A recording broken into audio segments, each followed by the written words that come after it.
Dans les affaires du Vietnam.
Should've known better, and I can't feel no remorse,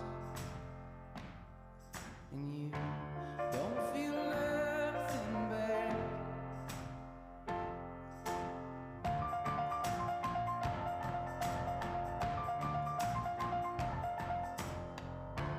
I got a new girlfriend.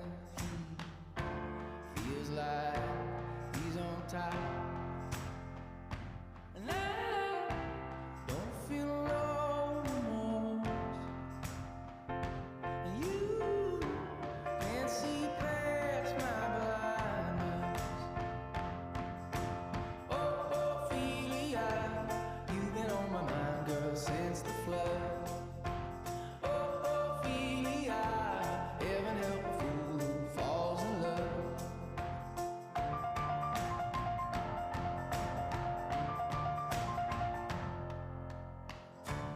I got a little paycheck, you got big plans, and you gotta move, and I don't feel nothing at all, and you can't feel nothing small. Honey, I love you, that's all she wrote. Oh, Ophelia, you've been on my mind, girl, like a drug. Oh, Ophelia, heaven help a fool who falls in love. Oh, Ophelia, you've been on my mind, girl, since the flood. Oh, Ophelia, heaven help a fool who falls in love.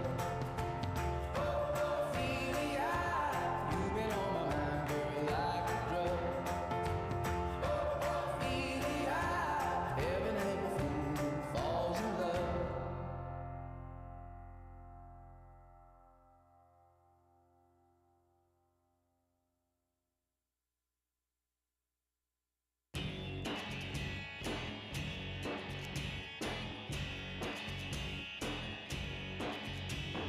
Shakespeare's got a mail-order Uzi. Shakespeare's got a gun, he's gonna use it. Shakespeare's got a prostitute named Susie. Shakespeare's got a gun, he's gonna use it. It seems some monkey just outside of Pittsburgh finally typed out Hamlet word for word. Shakespeare's pissed off. Shakespeare's got an Uzi. Shakespeare's got a gun, he's gonna use it. Shakespeare's got a Fender Stratocaster. He's got the sucker cranked, he's gonna blast her. Led Zeppelin was never any faster. Shakespeare's got a Fender Stratocaster. He's dressed in black, he's got a Marshall stack. He dances with baboons who jump up on his back. Our love's labor's lost, that's in the past. Shakespeare's got a Fender Stratocaster.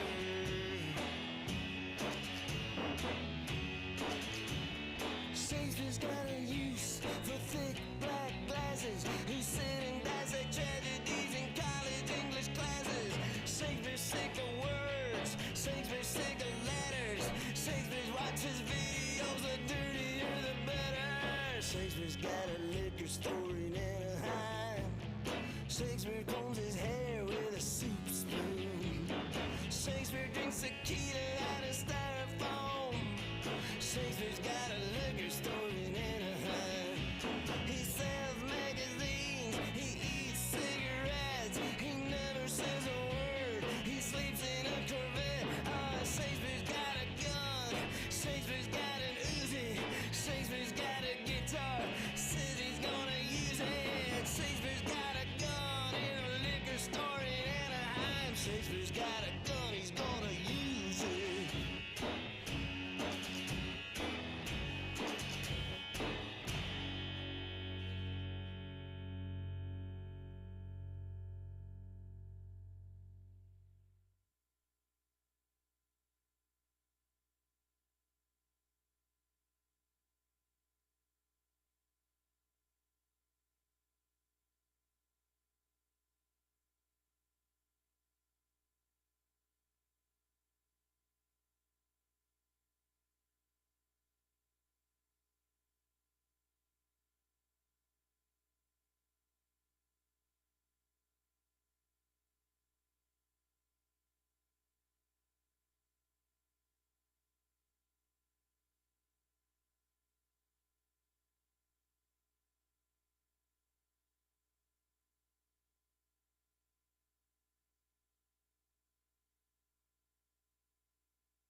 Hello and welcome.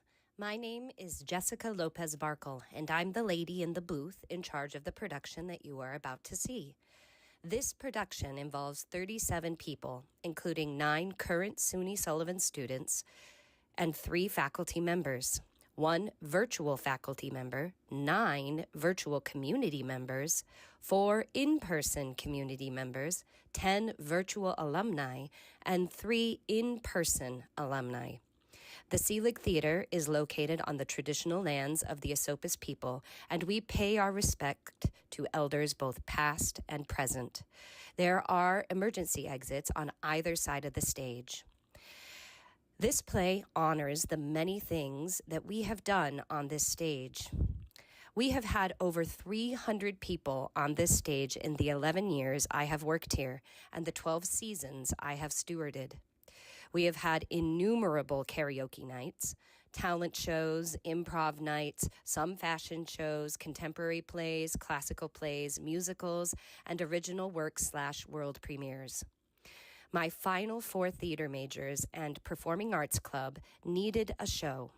One theater major needed to do the sound design for a show, and the other 3 would usually have done a musical and or classical piece in the spring semester. So we put what you're about to see together. It is part YouTube Watch Mojo Top 10s, part Saturday Night Live, part karaoke, part improv, part musical parody, part classical theater showcase, part talent show, and there might be some fashion choices. Some ground rules. Number 1, have fun. Number 2, sing along with the songs if you would like. 3, throw wontons at Andrew and Joe when Julia, the wonton girl, appears. 4, say aside along with Alicia, who is honoring one of the funnier moments in this theater by Peyton Powell, one of our alumni. Number 5, scream along with disappointed Kyra when you want the action to move forward. Number 6, dance the Wednesday Addams prom night dance in the aisles when you see the dead Romeo plus Juliet dancers led by the incredibly deadpan Lena Morelli. Lastly, thank you for supporting live performance. Remember, theater thrives when the politicians are patrons, and in our small community, we are all politicians. In tribal societies, we learn that a healthy community has a chief, a medicine man and woman, and a fool. The fool can speak truth to power for the other 2 leaders in the community. They are protected. Their role was considered as important as the chief and the medicine man/woman because they returned the tribe to laughter after famine and war. I believe the best of Sullivan and its contiguous counties involves the performing arts in this community. Please become season ticket holders and regular members of their audiences. And whatever shape this theater takes, please support its return. Theater is necessary and transformative work, and I will always be proud that I was hired to start this program. Enjoy this last offering and an invitation to return to laughter.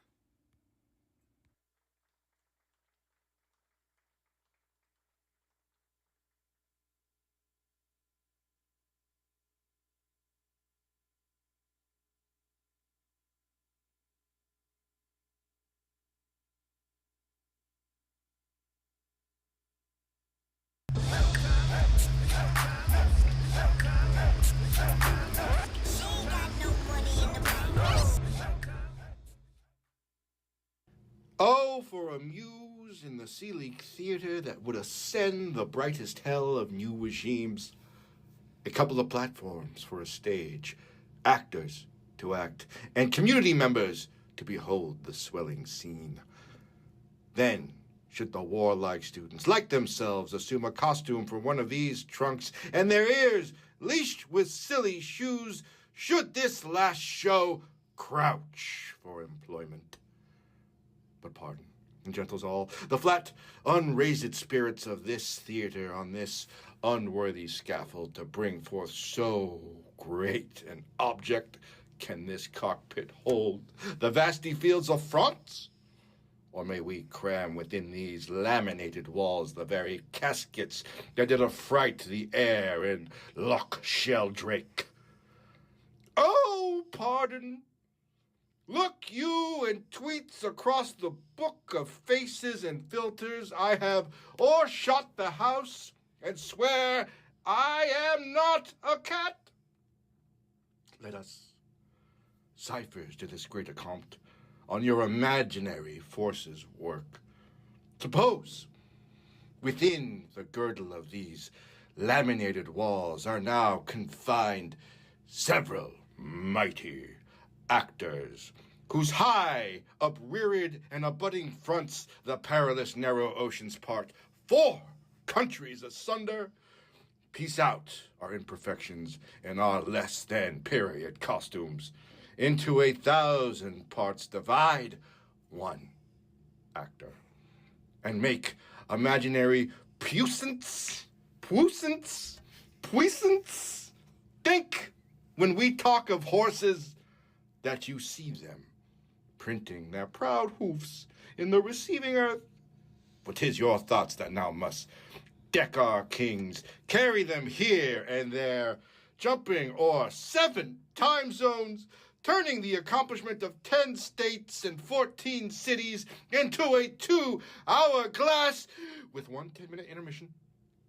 For the which supply, admit me, watcher, to this history, who prologue like your humble patience pray, gently to hear, kindly to judge our last play, which is not skibbity,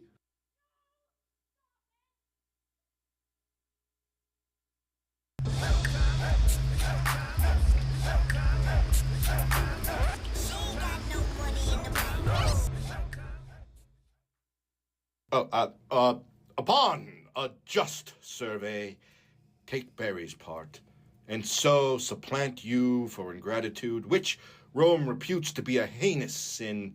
Yield at entreats, and then let me alone.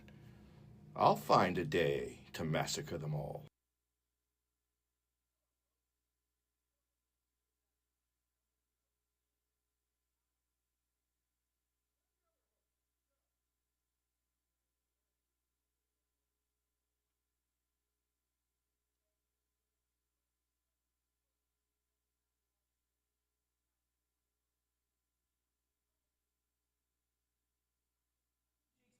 And then the top 10 fights in Shakespeare.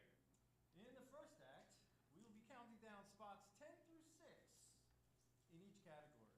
In Act 2, we will be counting down spots 5 to 1. I mean, I've read this script that Jessica told me to, so when you hear me say something really smart or nice, I didn't want to, because, say it with me now, I hate Shakespeare! When it comes to Shakespeare's monologues and soliloquies, the first thing that often pushes its way to the front of the stage is the famous Danish edgelord and his to be or not to be, or the classic butt soft that light through your window brace. Aside. Butt soft. Couldn't have been that soft if she broke your window with it. And what were you two doing anyways to let that happen, you kinky rapscallions? And I know it's meant to be used as antithesis, which, as you know, is one of the many literary devices used. Shut up, Barry. Your mom wanted to borrow my folio, so I gave her the complete works. Who's Barry? No, we will not be seeing Hamlet's to be or not to be speech, or all the world's a stage, or Romeo, oh Romeo, because if I have to hear those speeches one more time, all will be punished. This list could have been separated into males and females, but we combined our efforts and created equity within the 2 genders, with respect to genderless casting. So don't be a doge. I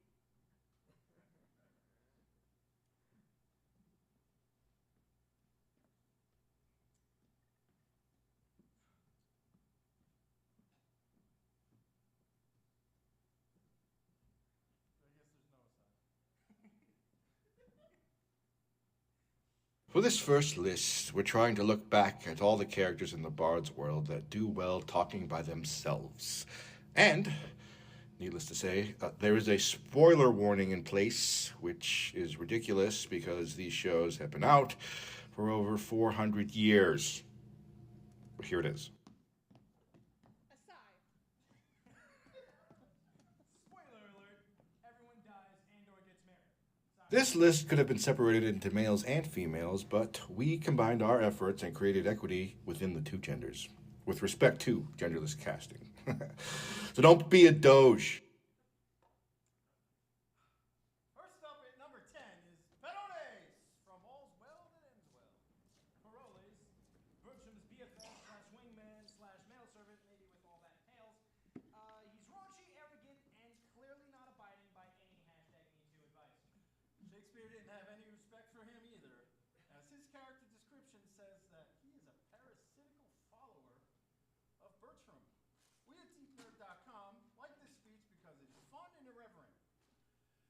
And maybe the most poetically flamboyant pickup lines in the canon.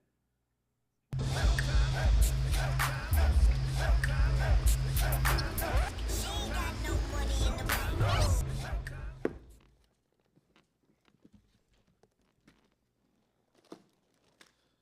Virginity being blown down, men will quickly be blown up, marry. And blowing them down again with the breach yourselves made, you lose your city. It is not common in the politic of nature to preserve virginity, for loss of virginity is rational increase. And there was never virgin got till virginity was first lost. 'Tis too cold a companion, away with it, there's little can be said in it. 'Tis against the very rules of nature. Virginity breeds mites, much like a cheese, consumes itself to the very paring and so dies at the feeding of his own stomach. Besides, virginity is peevish, proud, idle, made with self-love, which is the most inhibited sin in the canon. Keep it not, you cannot do to lose by it, out with it. Though longer kept is less worth, off with it while 'tis vendible. Virginity, like an old courtier, wears her cap out of fashion, richly suited, but unsuitable. A date is better in your pie and your porridge than in your cheek. And your virginity, your old virginity, is like one of our French withered pears. It looks ill, it eats dryly. Yet 'tis a withered pear. It was formerly better, Mary, yet 'tis a withered pear. Will you anything with it?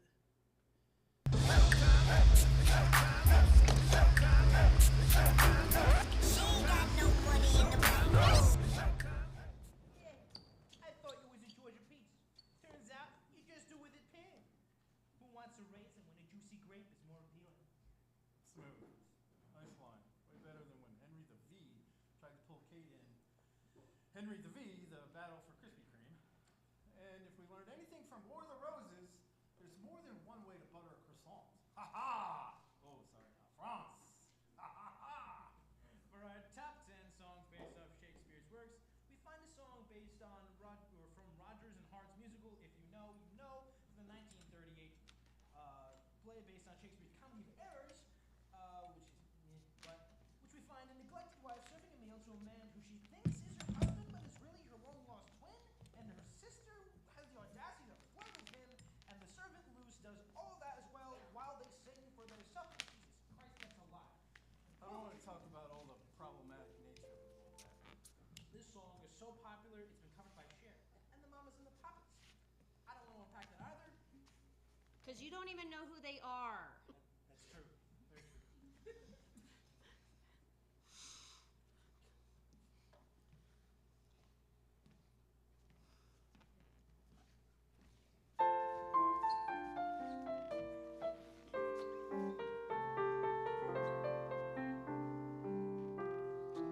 Hawks and crows do lots of things, but the canary only sings. She's a courtesan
supper and you'll get breakfast. Songbirds always eat if their song is sweet to hear.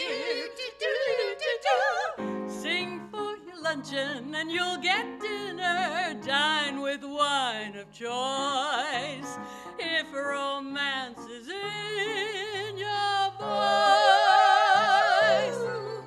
I heard from a wise canary trilling makes a fella willing. So little swallow, swallow now.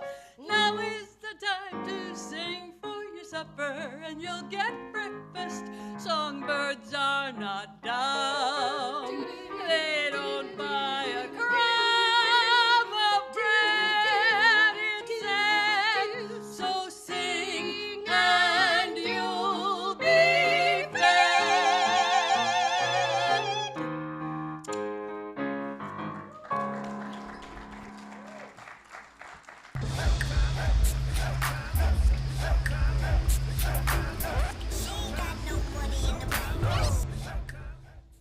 Welcome back to TeamNerd.com.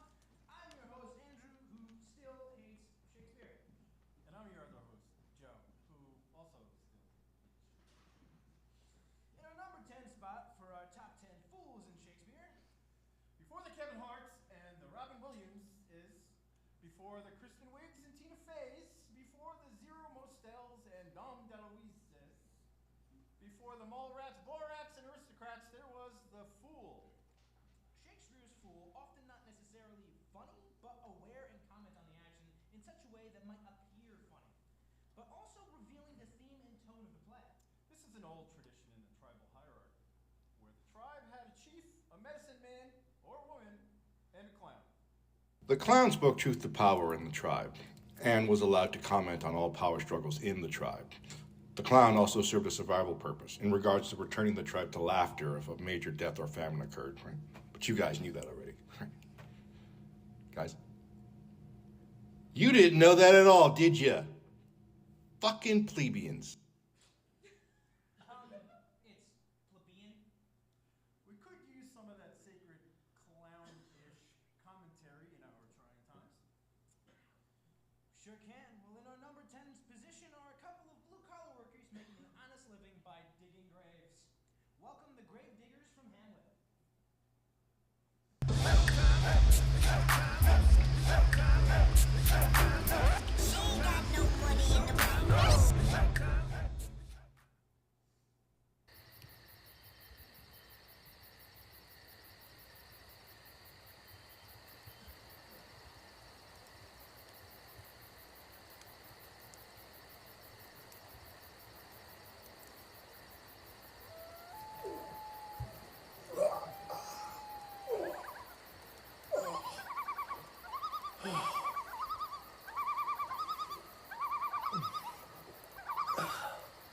Is she to be buried in a Christian burial that willfully seeks her own salvation?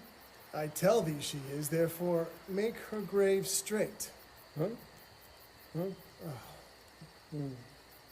The coroner hath sat on her and finds it Christian burial. How can that be unless she drowned herself in her own defense? Why, 'tis found so. It must be se offendendo. It cannot be else. For here lies the point. If I drown myself wittingly, it argues an act. And an act hath three branches. It is to act, to do, and to perform. Argyle, she drowned herself wittingly.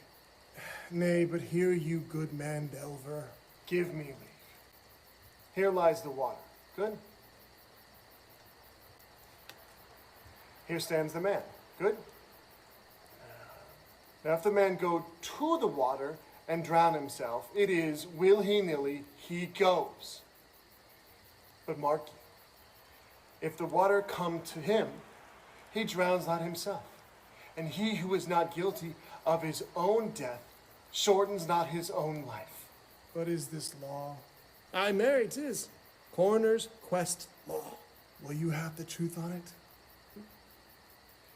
If she were not a gentlewoman, she should have been buried out of Christian burial. Why, there thou sayest. And the more pity that great folk should have countenance in this world to drown or hang themselves more than they are even Christian. Come, my spade. Huh? There is no ancient gentleman but gardeners, ditchers, and grave makers. They hold up Adam's profession. Was he a gentleman? He was the first that e'er bore arms. Why, he had none. What? Art a heathen? How dost thou understand the scripture? The scriptures say Adam digged. Could he dig without arms? I'll put another question to thee. If thou answerest me not to the purpose, confess thyself. Go to. What is he that builds stronger than either the mason, the shipwright, or the carpenter? The gallows maker. For that frame outlives 1,000 tenants. I like thy wit well, in good faith. The gallows does well, but how does it well? It does well for those that do ill. Now, thou dost ill to say that the gallows is built stronger than the church. Argal, the gallows may do well to thee. To it again. Come. Who builds stronger than a mason, a shipwright, or a carpenter? I. Tell me that and unyoke. Mary, I can tell. To it? Mass, I cannot tell. Cudgel thy brains, no more about it, for your dull ass will not mend his pace with beating. When you are asked this question next, say, a grave maker. The houses he makes last until doomsday.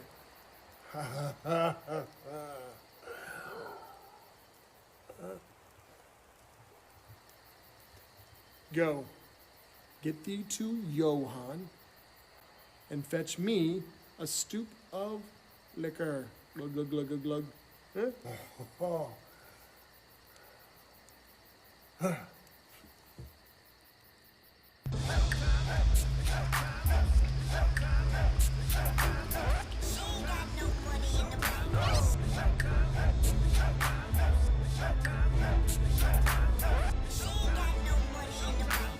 Welcome back, folks. I'm your host, Andrew, and I still hate Shakespeare'S. Were they twins? I don't know. And I'm the other host, Joe, and I also still hate Shakespeare.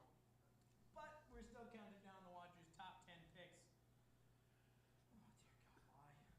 This next one is the last of the categories. The top 10 fights in Shakespeare. These fights could be a battle of brains and or brawn. And at deepnerd.com, we are lovers of brains, but we can't get enough of the brawn.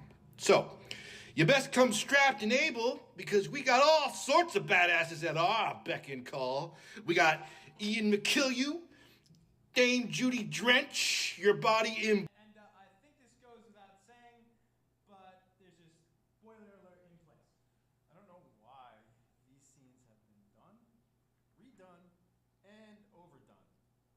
I'm not mad, just disappointed. Which is worse, really. Well, in our number 10 spot is a fight between a brilliant psychopath Moor against a couple of idiotic half-brothers to his newborn son and a racist nurse. Fun.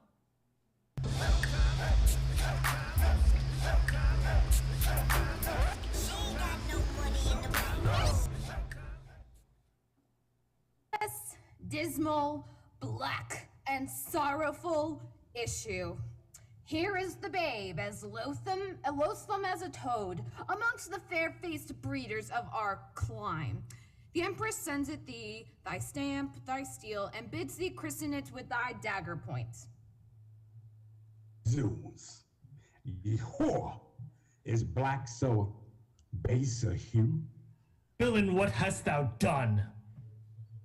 That which thou canst not undo. Thou hast undone our mother. Villain, I have done thy mother. And therein, hellish dog, thou hast undone her. Accurse the offspring of so foul a fiend. It shall not live. It shall not die. Aaron, it must. The mother wills it so. Look, must it? Then let no man but I do the execution of my own flesh and blood. I'll broach the tadpole on my rapier's point. Nurse, give it to me. My sword shall soon dispatch it. Sooner this sword shall plow thy bowels up. Oh! Stay, murderous villains. Will you kill your own brother? Now, by the burning tapers of the sky that shone so brightly when this boy was got, he dies upon my scimitar's point that touches this my firstborn son and heir. Tell the empress from me I am of age to keep my own. Excuse it how she can. Wilt thou betray thy noble mistress thus? My mistress is my mistress. This myself, the vigor and picture of my youth. This before all the world do I prefer. Aaron, what shall I say unto the Empress? Advise thee, Aaron, what is to be done? Then sit we down and let us all consult. How many women saw this child of his? Cornelia, the midwife, and myself, and no one else but the delivered Empress. The empress, the midwife, and yourself. Two may keep counsel when the third's away. Go to the empress and tell her this, I said. Thus cried the pig. Prepare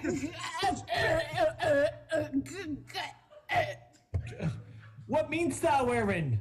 Wherefore didst thou this? No, Lord! Sir, it is a deed of policy, and you best bestow her funeral. But send the midwife presently to me. The midwife and the maid well made away. Then let the ladies tackle what they please.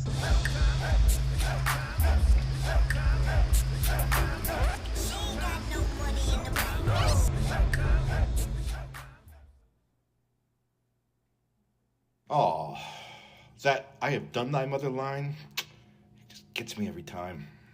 God, I love that line. Reminds me of my dad and Barry's mom. Lena, James, please come with the poison. Drink up.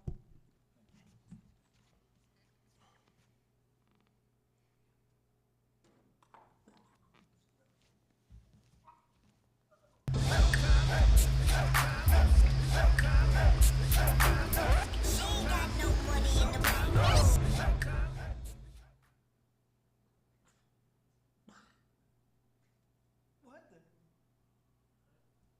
Wait a minute. Who's Barry? I don't know. How are we still here? I thought we died.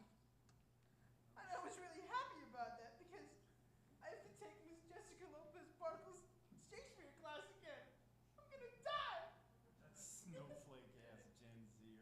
Oh, you racist boomer. I'm not old enough to be a boomer. Oh, boomer. Crybaby. Boomer. Unaliver. Too far. Okay. Shut up, please. Please! Jeez.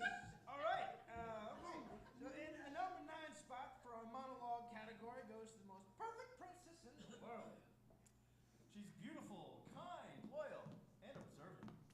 She notices that her stepmother is a faker and her stepbrother/suitor is a stupid meathead like you, Joe. Really? She cross-dresses to help her banished husband, Posthumus, who really doesn't deserve her because he believes the first person who says she's a whore. We like this speech because it's a woman dressed up like a man. mocking men's toxic masculinity, before that was even a term. Most importantly, the actor playing the role has to be hungry, tired, dirty, funny, fed up, worried about her husband, and scared. Scared! You got that, Ellie? All in less than 2 minutes. Amazing feat. Try that in a small town in Texas. Wait, you can't. Drag is illegal. Drag is dangerous. Shakespeare is bad.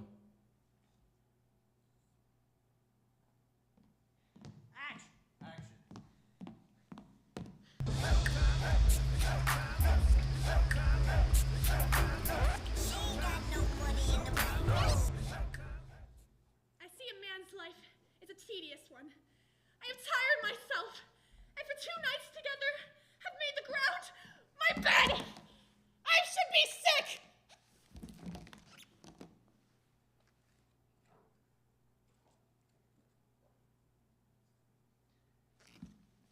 But that my resolution helps me. Milford, when from the mountaintop Pisadio showed thee, thou wast with it again. Oh, Jove, I think foundations fly the wretched. Such, I mean, where they should be resolved. 2 beggars told me I could not miss my way. Will poor folks lie, knowing 'tis a punishment or trial? Yes, no wonder, when rich ones scarce tell true. To lapse in fullness is sorer than to lie for need, and falsehood is worse in kings than beggars. Oh, my dear Lord, art thou not one of the false ones? Now I think on thee. My hunger is gone, but even before, I was at point to sink for food.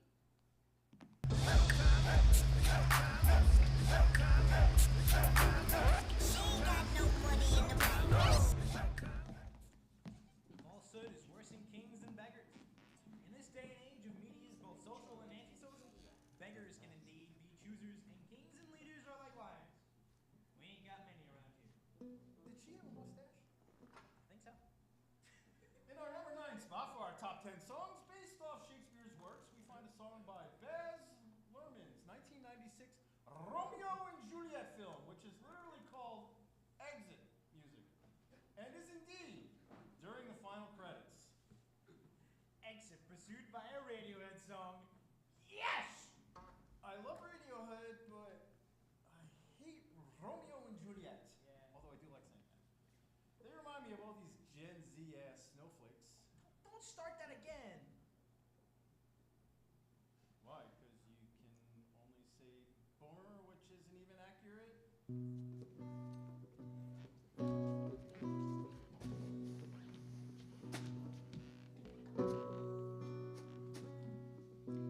Wake from your sleep, the drying of your tears. Today we escape, we escape.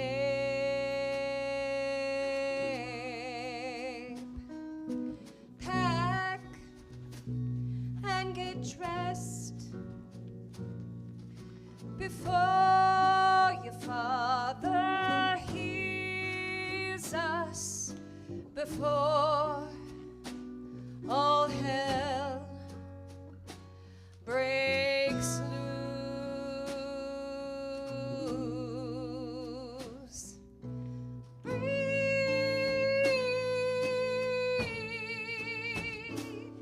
keep breathing,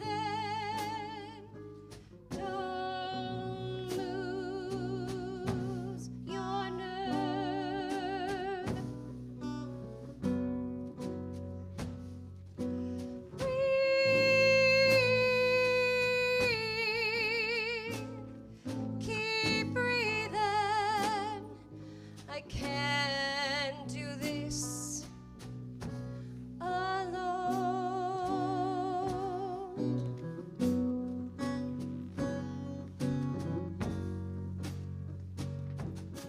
Sing us a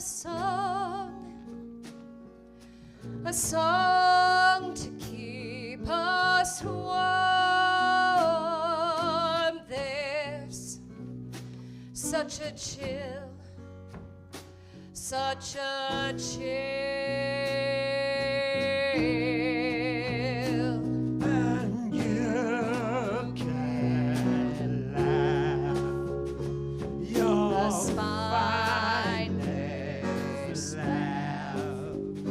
We hope your rules and wisdom choke you now. We are one in everlasting peace.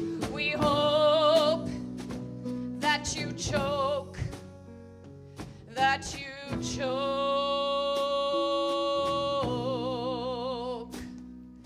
We hope that you choke, that you choke.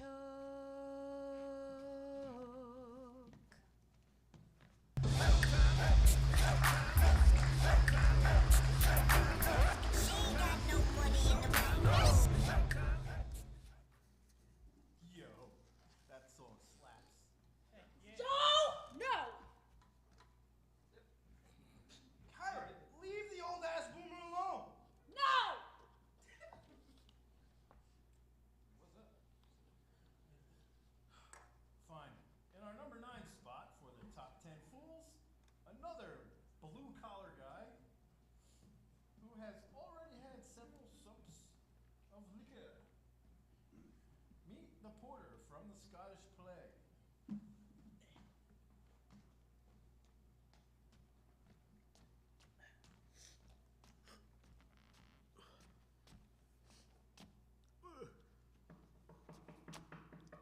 Now here's a knocking indeed. If a man were porter of hell gate, you should have all done in the key. Hey, you knock, knock, knock! Who's there? Oh, come in, equivocator. That could see in both scales against either scale against heaven's sake, who cannot commit treason enough to heaven, it could equivocate to heaven. Oh, equivocator, come in, equivocator. That could swear in both scales against either scales that could not commit enough treason against heaven's sake, yet could not. Oi, knock, knock, knock! Knocking! Who's here? Oh, here's an English tailor. Stealing out the French shoes. Oh, come in, tailor. Here you may roast your goose. Knock, knock, never it quiet. Oh, where are you? But this place is too cold for hell. I'll never porter it no further. I had thought of it to let in the professions to let down the bonfire of the Primrose Way. And none, and none, and none. Oh, I pray you remember the porter.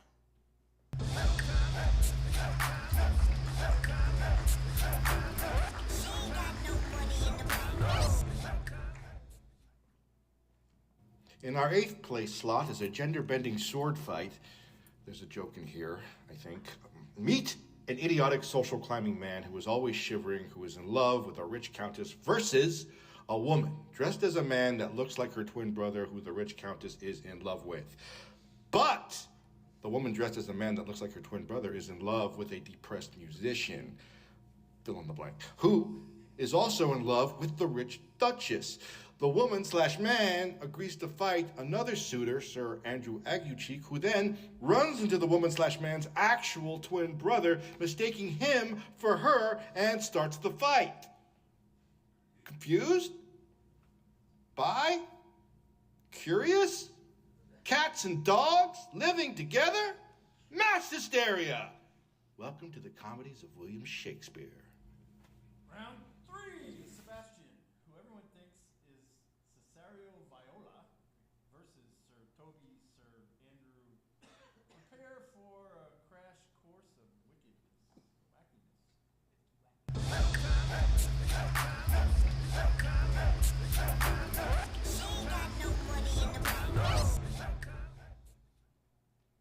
tempt you again, there's for you.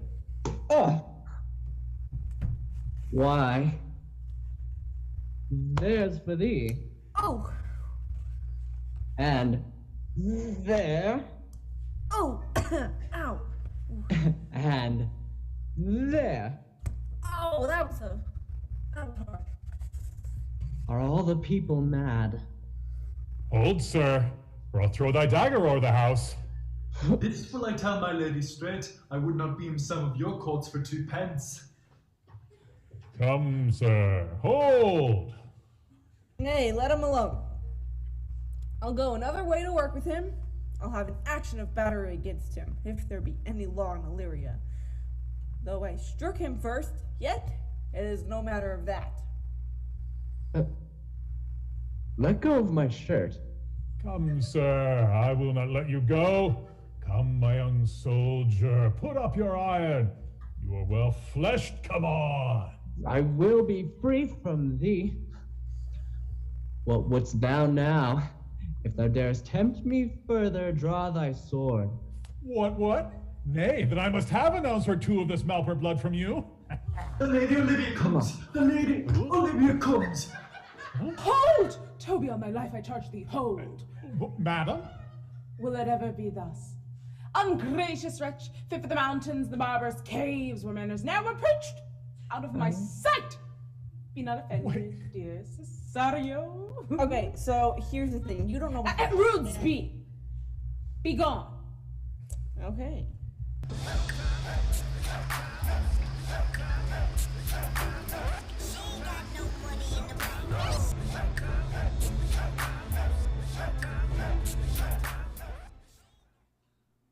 Poor Sebastian. But he gets the rich countess after knowing her for less than 30 seconds. So I guess all is well in the world of what you will. That's a subtitle for those of you who don't live in true deep nerd. What you will, aka 12th Nights, aka one of the guys, aka She's the Man, aka The Crying Game, aka Tu Wong Fu with Love.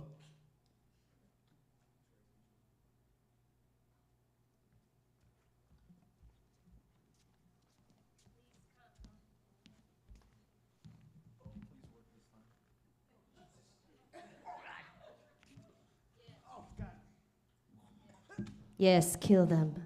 Yes, kill them.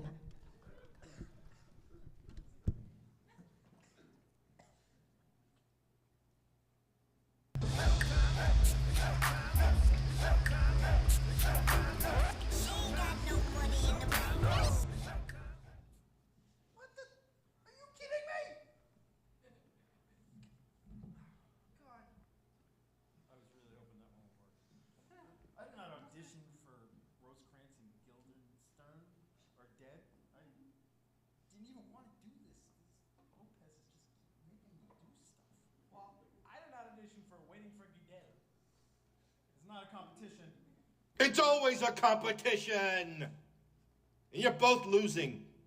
You will always lose. No cap. Stop it! Phil, bring the cue cards. Right, okay. In our number 8 spot for our top 10 monologues and soliloquies is the guy we just saw in that baby fight, a secret lover, a baby daddy, a master schemer to kill an entire family, but most importantly, he's a father protecting his child. This being one of Shakespeare's earlier plays, we get a lot of blood and gore here.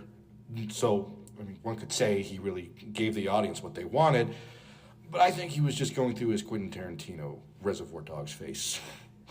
A quintessence of Tarantatio, if you will. Being a theater kid in the 90s, we had much wanting for the Tarantinos. Time. Much.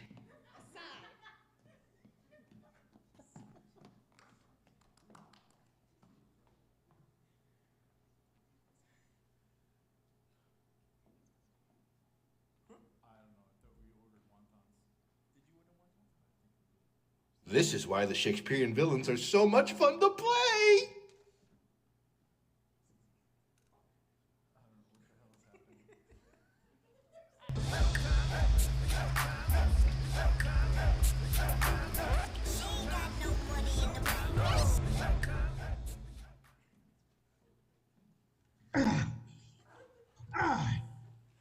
that I had not done 1,000 more. Even now, I curse the day, and yet I think few have come within the compass of my curse where I did not so notorious ill as kill a man or else devise his death, ravish a maid or plot the way to do it, accuse some innocent and forswear myself, set deadly enmity between two friends, make poor men cattle break their necks, set fire on barns and haystacks in the night, and bid the owners quench them with your tears. Oft I have digged up dead men from their graves and set them upright at their dear friend's door, even when their sorrow almost was forgot. And on their skins, as on the bark of the trees, have with my knife carved in Roman letters, let not your sorrows die, for I am dead.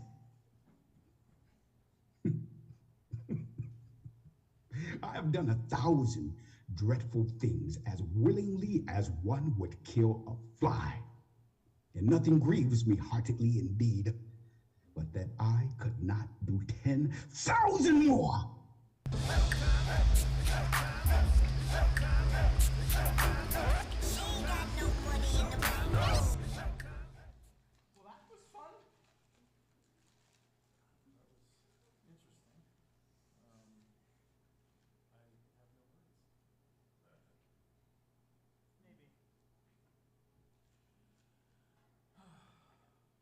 In our number 8 spot for our top 10 songs based on Shakespeare, we find a song from my generation, not yours, but strangely you will all wear his t-shirts and pretend to be like him and, you know, the lyrics of the songs and whatever and all that. Therefore, I'll introduce this one. Something Wicked by Tupac, which of course is from the Mech. Down to you, dear. The Scottish play. Don't make her mad, you idiot. She'll give us homework and make the room sad. It's her superpower, Watcher. Oh, God.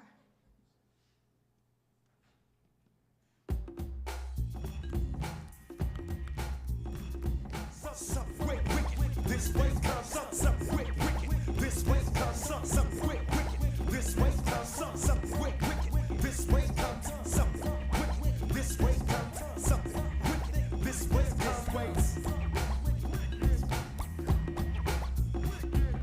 more than necessary, I'm very quick. I'm ready to hit him with this gift on me, grip the kick. So grab your coat and your hat, cause I'm prepared to clap. Let's get it set. Now throw these motherfuckers down. Oh shit, Tupacalypse is back and strapped. Attacking the packs, I'm kicking the backs with stacks of rap. And those that max, relax and let the blast get jacked. I'm getting taxed, my packs and packs are angry black. I'm ready to go, I'm ripping the shows, hitting the dope, hitting the hoes close. Over the phone, thanks to the hump, cause the nose knows. Check the post, froze when you see me close, post. You're gonna roast, host, and a cloud of smoke, rope. Tote those are potent, dank smoke, rope. Rhymes that'll bring me bank notes, nope. I ain't the type of fella that you kicking a funky flavor, pour the juice and don't produce it. Rubber cover when you hear the bass drum. One verse is all it takes. Something wicked this way comes. Come.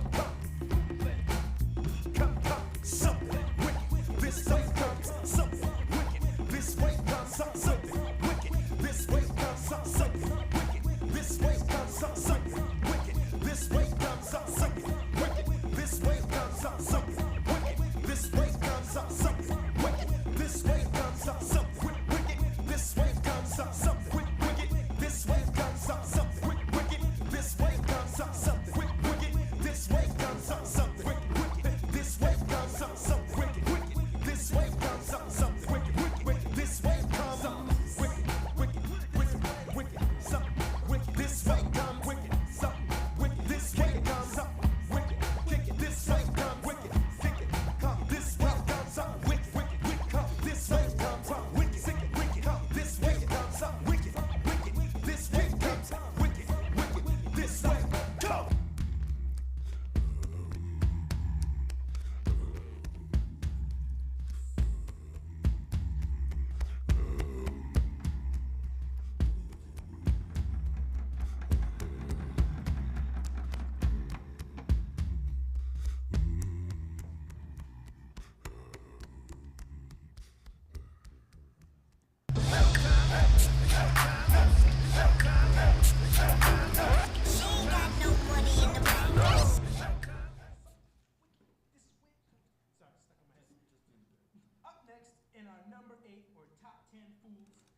whittle on the job.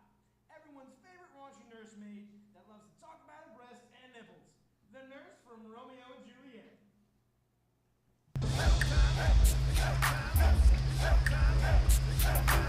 She ain't got no money in the bank.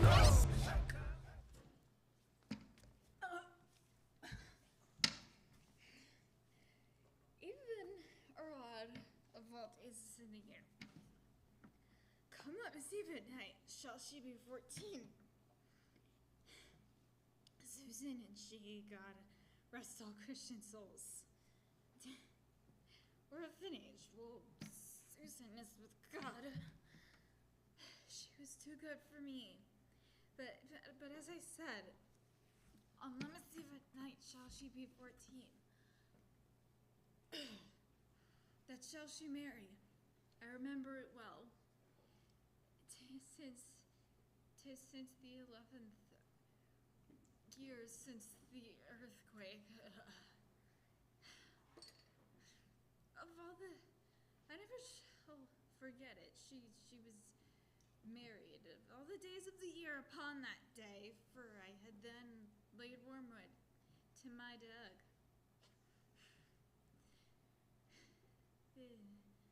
You and my lord were in a match-winay. I do bear a brain. But as I said, when it did taste the wormwood on the nipple of my Doug and felt it bitter, pretty fool, to see it teachy, touchy, and fall out with Doug. And since that time, it is 11 years, for then she could stand high alone, a bit rude. She could have run and waddled all about, for even the day before, she broke her brow. Kids. And then my husband, God be with his soul, was a merry man, took up the child. Yeah, quoth he, dost thou fall upon thy face? Thou wilt fall backward when thou hast more wit, wilt thou not, Jewel? And by my holy dam, the pretty wretch left crying, and said, I, to see how it just shall come about. I warrant, and I should live 1,000 years. I never should forget it. Wilt thou not, Jewel? Quoth he, and pretty fool, it's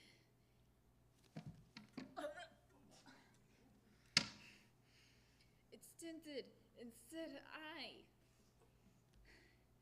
Yes, madam. Yet I cannot choose but laugh to think it should leave crying, and say I.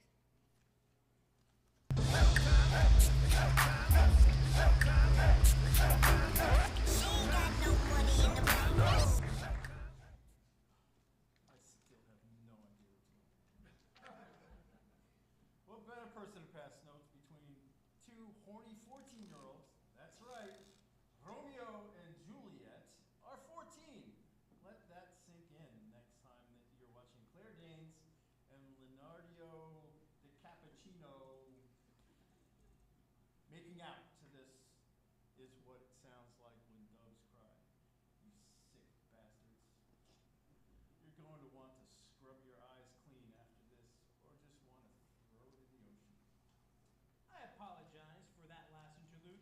I was just recently fact-checked by Joe about my use of boomer, and he came back with the lame term zoomer. But the actual ages of the two star-crossed lovers are, in fact, Juliet is 14 and Romeo is 17.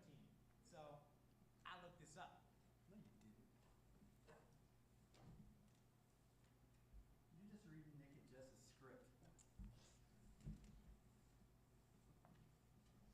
But my bad, I guess. Whatever.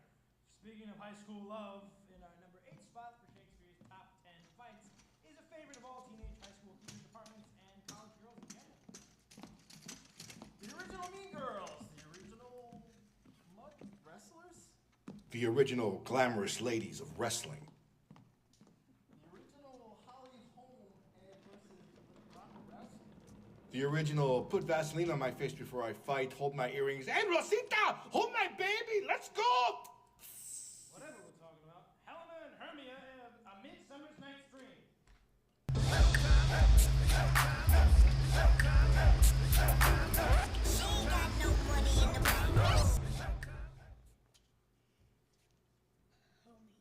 juggling, you canker blossom, you thief of love. What, have you come by night and stolen my love's heart from him? Fine, in faith. Have you no modesty? No touch of bashfulness? No maiden shame? What? Will you tear impatient answers from my gentle tongue?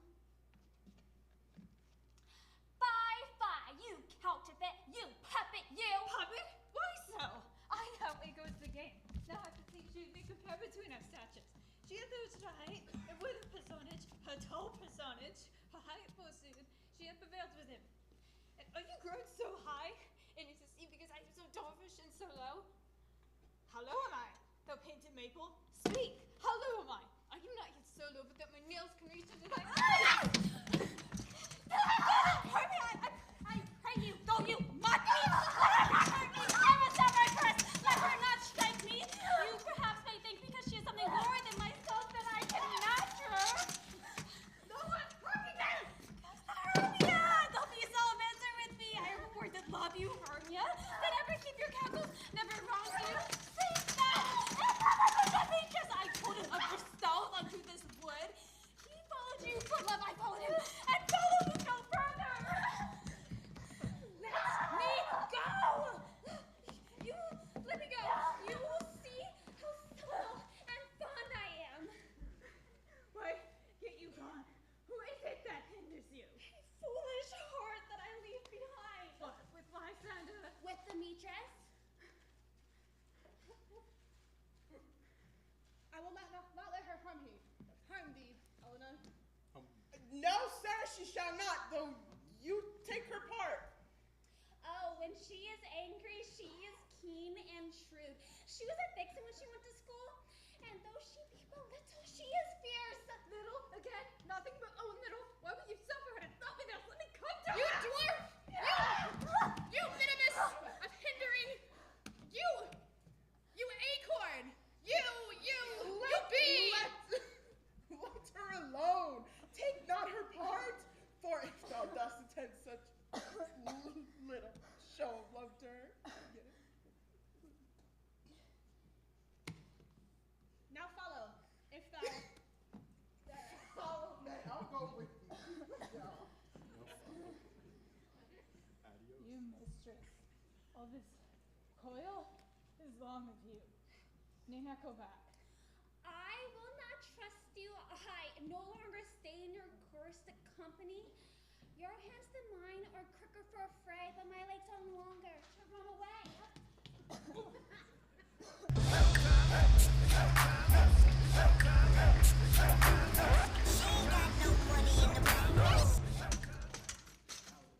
That's not what I was expecting. How was that?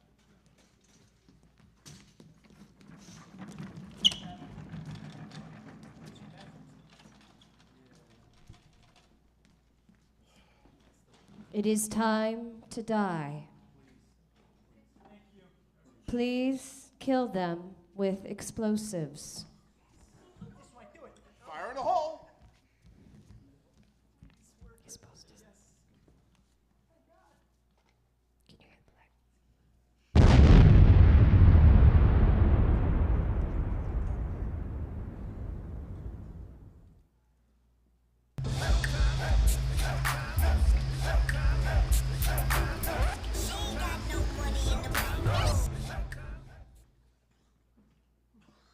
What the? You're still alive. No shit. So are you. Really thought we died that time. You didn't. Well, maybe you did. In another universe, time, space, reality, it's more than a linear path. It's a prism of endless possibilities, where a single choice can branch out into infinite realities, creating alternate worlds from the ones you know. I am the Watcher. I am your guide through these vast new realities. Follow me and ponder the question, what if?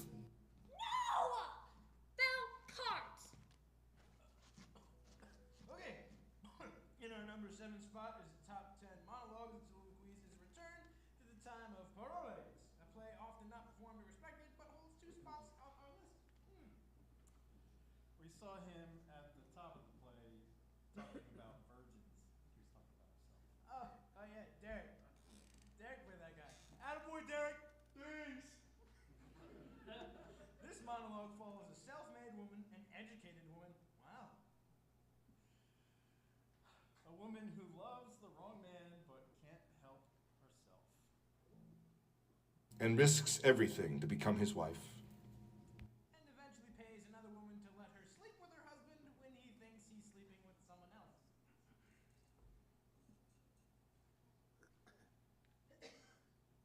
The original bed trick. And even though we here at deepnerd.com judge her for choosing the wrong man, who has decided to go to war and die than stay with his wife, when she is worth so much more, we still love her. Helena from All's Well That Ends Well.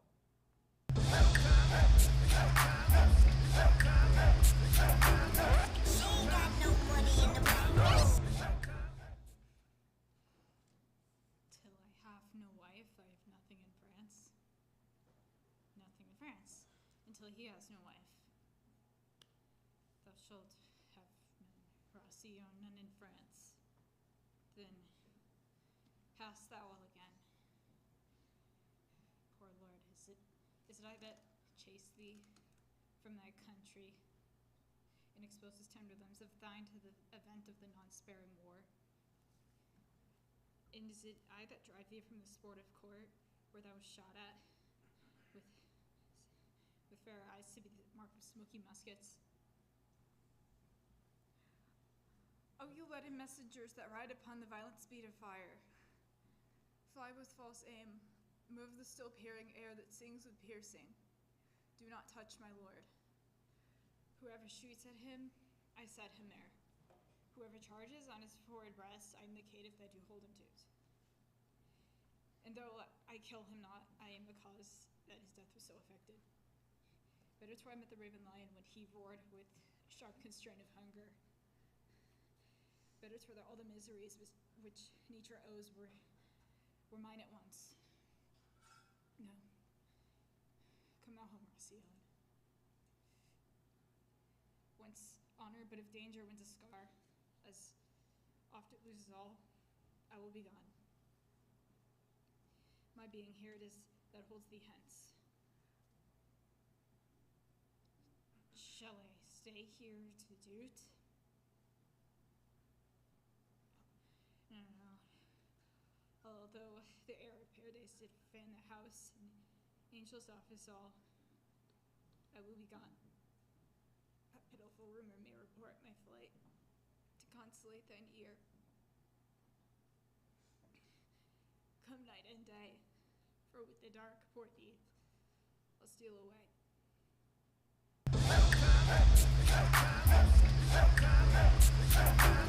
She got no money in the bank. Yeah. Better twir. Better twir. That guy does not deserve her. But now on our number 7 spot for the top 10 songs from Shakespeare's, we encounter Yet another stupid thing inspired by Romeo and Juliet. Get it together, musicians of the world. There are other plays. I want to rage quit, but I won't because I'm not a zoomer. Hey! I like this song. Kind of. So? Whatever. You're just a hater. Go fall asleep at the wheel again or something. That one was better. Well done. No! They'll cart! Alright, this is Romeo and Juliet by Dire Straits. Covered by the Indigo Girls and performed by our Romeo and Juliet deadpan band.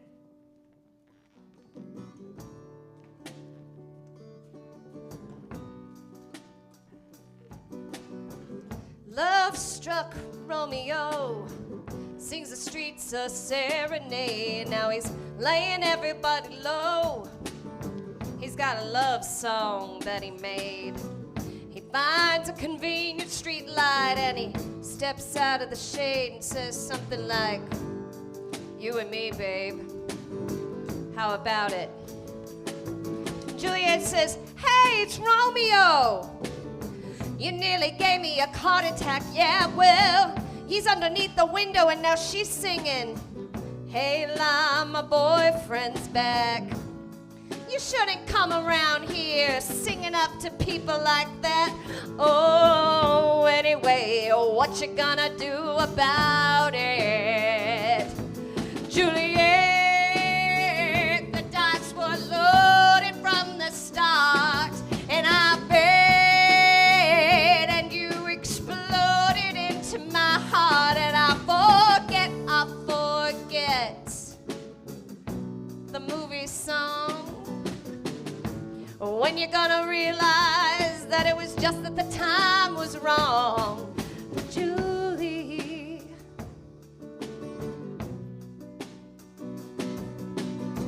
We both come up on different streets. They were both the streets of shame. They were both dirty, both mean. Yes, and even the dreams were the same. And I dreamed your dreams for you, and now your dream is real. So tell me, honey, how can you look at me as if I was just another one of your deals? And you can fall for chains of silver, and you can fall for chains of gold, and you can fall for pretty strangers and the promises they hold. You promised me everything, and then you promised me thick and thin. There's a place for us. I know, you know the movie song. When you're gonna realize that it was just that the time was wrong, Julie.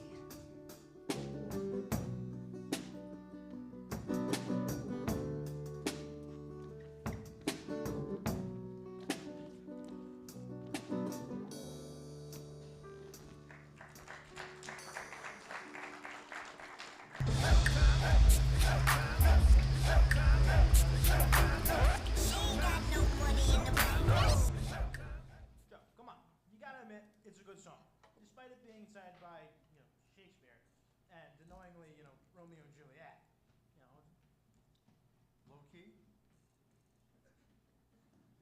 I do not have to admit anything. Move on! Okay. Next up, in our number 7 position for our top 10 fools, is a play that has a second half full of fools. But we'll focus on, the inspired character of Clown, Shepherd, and Autolycus from The Winter's Tale.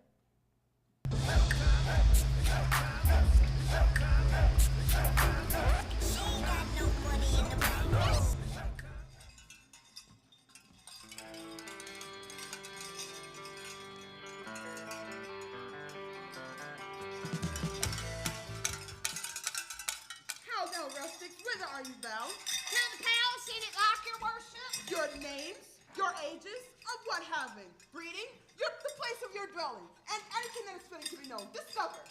We are but plain fellas, sir. A lie? You are rough and hairy. Let me have no lying. Are you a courtier in it like you, sir?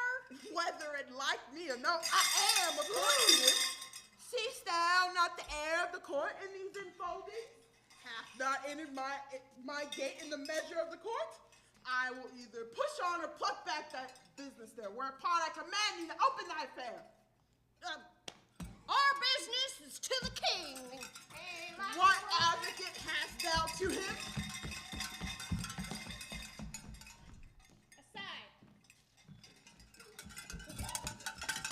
This cannot be but a great courtier. His garments are rich. He has so many cowbells. But he wears them not handsomely. A great man, I'll warrant. I know by the picking on his teeth. He has a toothpick? Picking on his teeth. Oh! The king is not at the palace. The king is full of grief. So 'tis said, sir, about his son, that should have married a shepherd's daughter.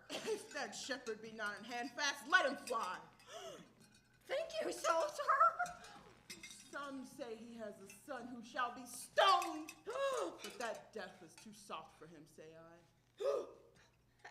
Has the old man e'er a son, sir, do you hear? And it like you, sir? He has a son who shall be flayed alive. Tell me, you seem to be honest,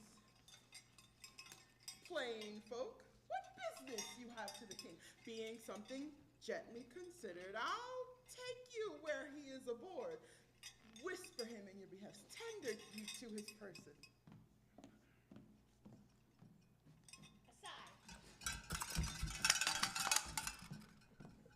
He seems to be of great authority. Close with him. Give him gold. Show the inside of your purse to the outside of his hand and no more ado. Remember, stoned, flayed alive. And it please you, sir, to undertake this business for us. Here is that money I have. I'll make it as much and more and leave this young man in pawn with thee till I bring it you. Sir,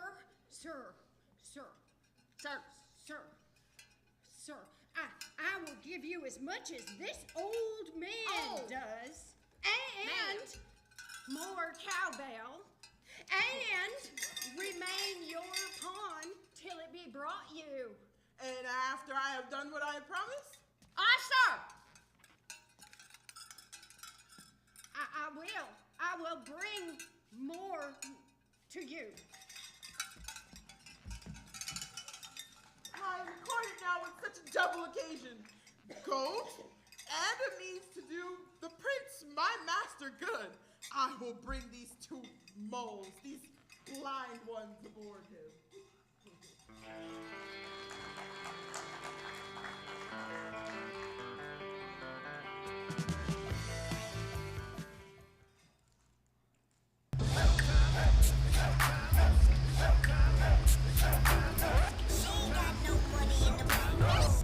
More cowbell! Please! Now, two blind moles, so descriptive, so revelatory. What the fool does best. Fools in Shakespeare's can be courtiers, nursemaids, shepherds, servants, etc. This is not making me like Shakespeare. We know, next up in the 7th round of the top 10s is our fights, and this is a couple who has sent us an invite to one of their awesome dinner parties. What's on the menu? Haggis and chorizo with a side of murder.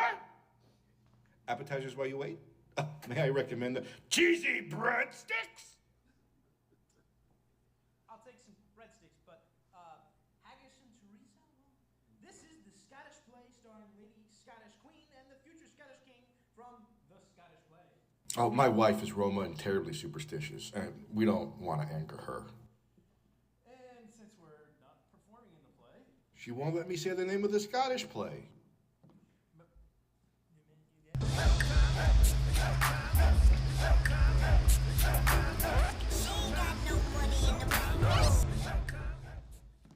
now, what news? He has almost slept. Why have you left the chamber? Has he not asked for me? No, you not he has.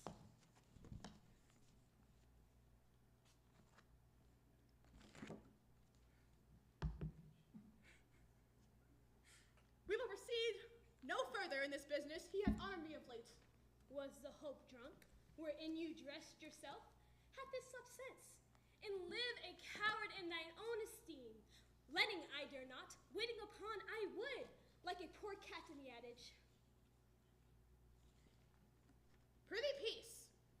I do not do all that to become a man. What beast was then that made you break this enterprise to me? When you durst do it, then you were the man. And to be more than what you were, you'll be so much more the man. I have given sucked, and know how tender 'tis to love the babe that milks me. I would, while it was smiling in my face, would pluck my nipple from his boneless gums, dash his brains out, had I sworn as you have done to this.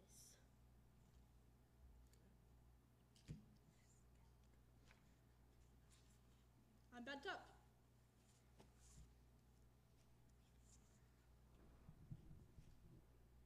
If we should fail. And if we should fail? We fail. But screw your courage to the sticking place and will not fail. When Duncan is asleep, his two chamberlains, will I, like wine and wassail, so convince their natures drenched by their lies and death? What cannot you and I perform upon the unguarded Duncan? Bring then, men, children only, for it shall be only males. Who dares receive it other, as we make our Greece glamour roar upon his death? It is settled. I am bent up, as it shall be.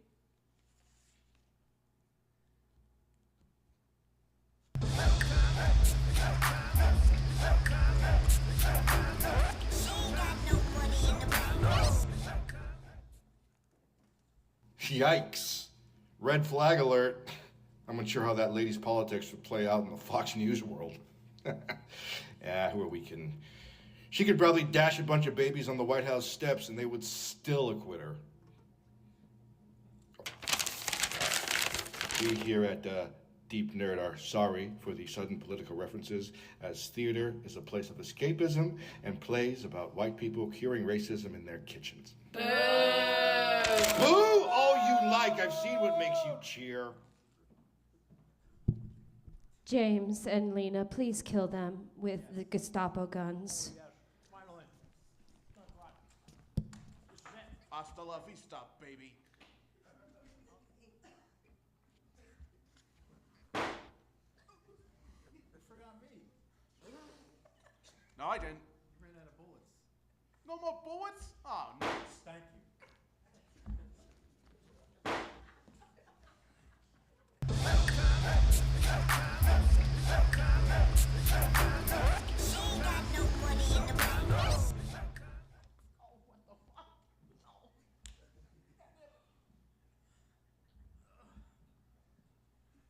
Not again. This is really getting old.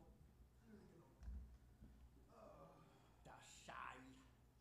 What are you even saying? Stop! I have no idea. Yes, stop. This is the last section before we get to intermission. I'm sure everybody wants that to happen, so move on. Okay, Christ. In our number 6 spot for top 10 monologues and soliloquies is another parent willing to do anything for their child. In this instance, even to make themselves bald. Constance from King John. And we love this speech because we don't want to mess with this woman ever.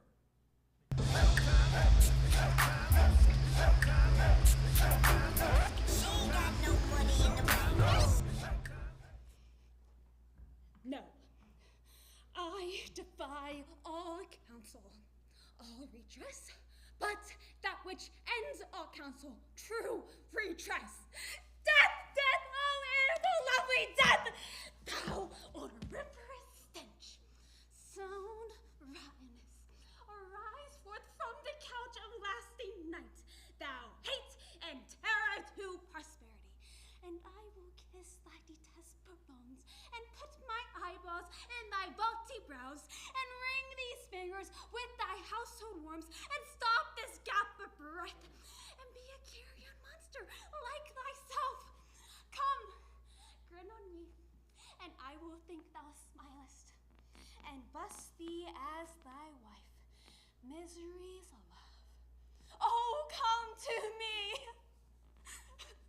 No, I will not. Having breath to cry. Oh, if my tongue when the thunder's mouth, then with the passion I shake the world and rouse from sleep the fell anatomy which cannot hear a lady's feeble voice, which scorns a modern invocation. Thou art not holy to belie me so. I am not mad. This hair I tear is mine. My name is Constance. I was Geoffrey's wife. Young Arthur is my son, and he is lost. I am not mad. I would to heaven I were. I tore them from their bonds and cried out loud, oh, if these hands could so redeem my son, as they have given these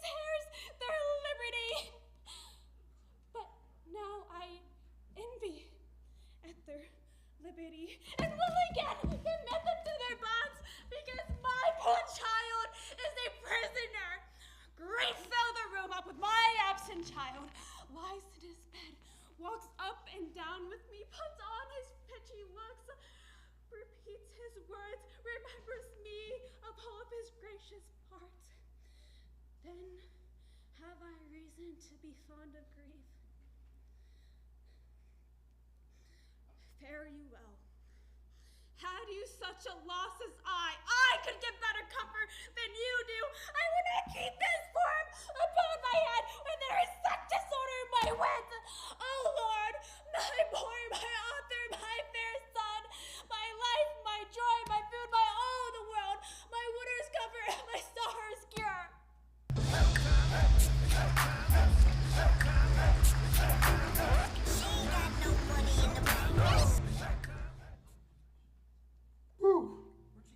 I need to call my mom. Well, in our number 6 spot for our top 10 songs from Shakespeare is yet another skibbity song about Romeo and Juliet.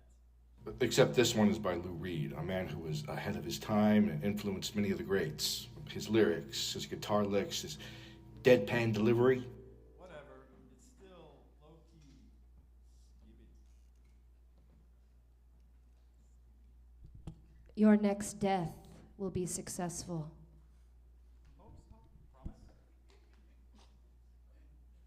Romeo Had Juliet by Lou Reed.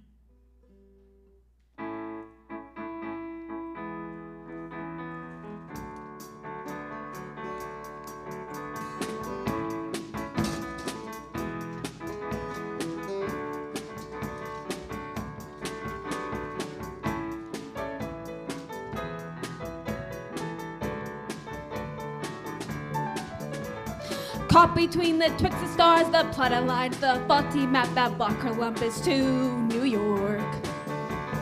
Between the east and west, he calls on wearing a leather vest, the earth screws and shudders to a halt. A diamond crucifix in there, he used to help ward off the fear that he's left his soul in someone's rented car.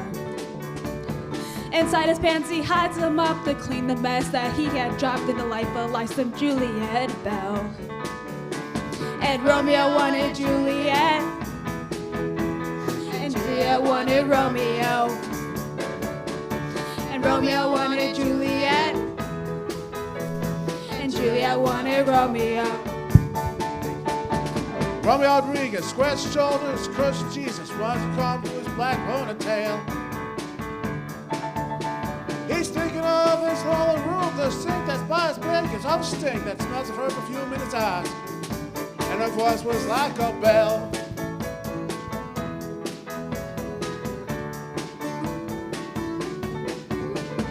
Romeo wanted Juliet, and Juliet wanted Romeo.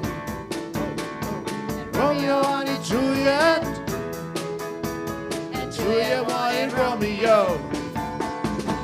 I'll take a Manhattan in garbage bag with Latin written out on it that says, "It's hard to give a shit these days." Manhattan sinking like a rock into the filthy Hudson. What a shock! They would have looked at it and said it was like ancient Rome. The perfume turned his eyes, holding tightly to his thighs, and something flickered for a minute, and then vanished, and it was gone.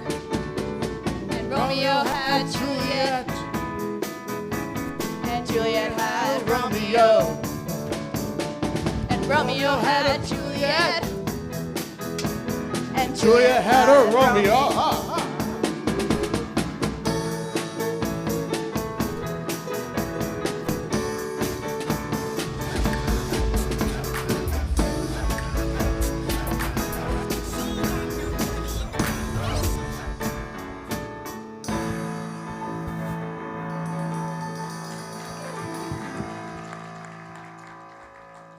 Now up next in the number 6 position for our top 10 fools is the fool from The Merchant from Venice.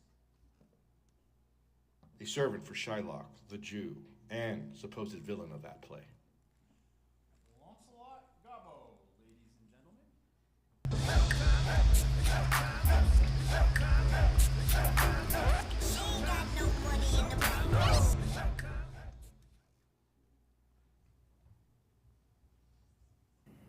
The fiend is at mine elbow and tempts me, saying to me, Gobos, Lancelot's Gobos, good Lancelot's, or God's Gobos, or God's Lancelot's Gobos. Use your legs. Takes the stern. Runs away.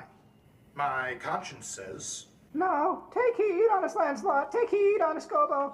or as aforth said, Honest Lancelot Gobbo, do not run. Scorn running with thy heels. well, the most courageous fiend bids me back. Fias, says the fiend. Aways, says the fiend. For the heavens rouses up some brave's might, says the fiend, and runs. Well, my conscience, hanging about the neck of my heart, says very wisely to me, My honest friend Lancelot, being an honest man's son. or rather an honest woman's son, for indeed my father did something smack, something grow too. He had a kind of taste.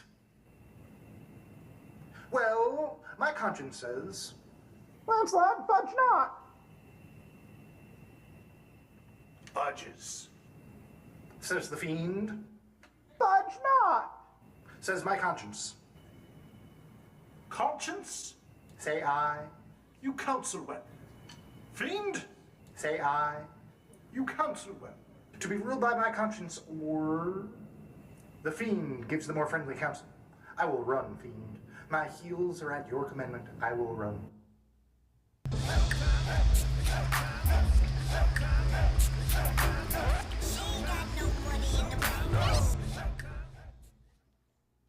I gotta say, you got a problem with Lancelot Gobbo, you got a problem with me. I suggest you let that marinate. You want to turn this Donnybrook into a scrap? I'm gonna bring the whole hockey team and Al Pacino's Shylock to the barbecue. You tell him, Al. We will resemble you in that. Al Pacino, ladies and gentlemen. Al Pacino. Whatever he said, I don't speak Canadian Pacino. Anyway, up next for the round 6 of our top 10 fights are two people who struggle to admit they're wrong and that they are in love. Stubbornness often wins, but sometimes so does love.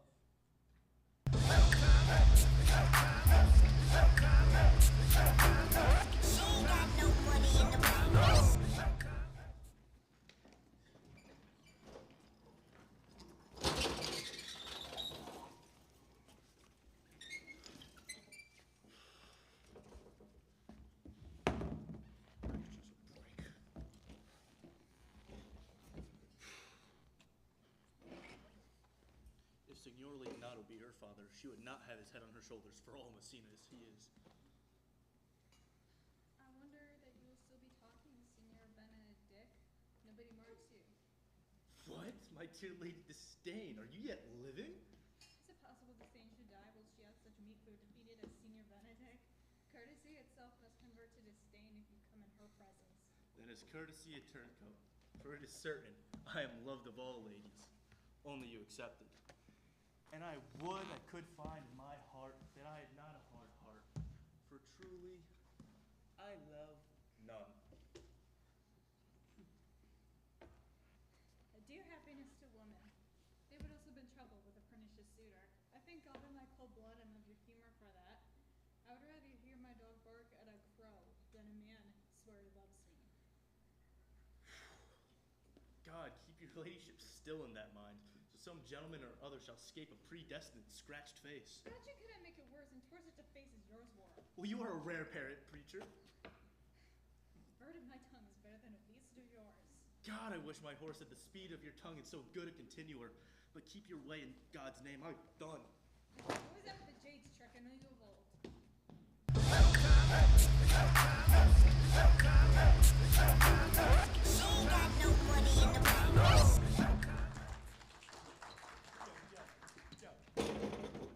James, please stay.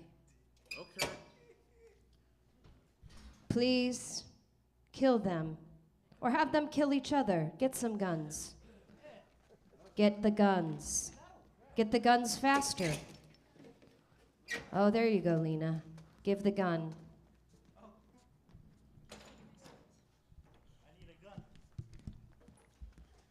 Good luck there, Ted Nugent. I know you don't like to work, but this time you better. Did you miss? We keep missing. Kill them! Die already. Ruff!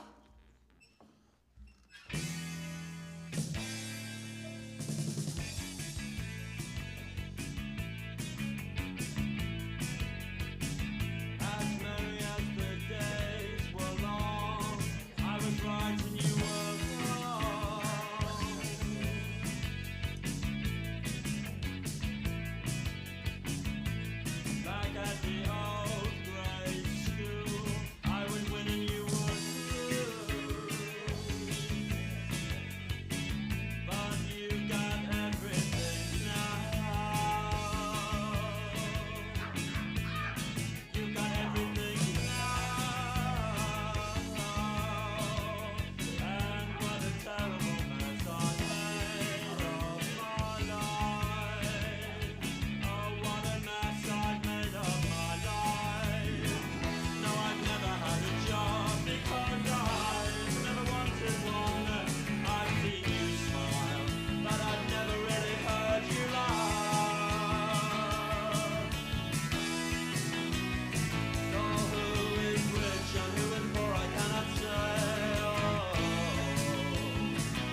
we should stop ignoring me because it's sending me to despair.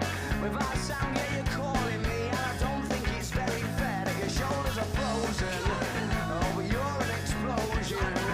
Your name isn't real, but I don't care for sound. The lights in the fuse might result in a bang, bang, bang, bang. Oh, I bet that you look good on the dance floor. I don't know if you're looking for romance, or I don't know what you're looking for. I said I bet that you look good on the dance floor. I danced to electro pop like a robot from 1984. Well, from 1984. I know there ain't no enough, no. And Montague's or Capulets. Just banging tunes in DJ sets and dirty dance floors and dreams of naughtiness.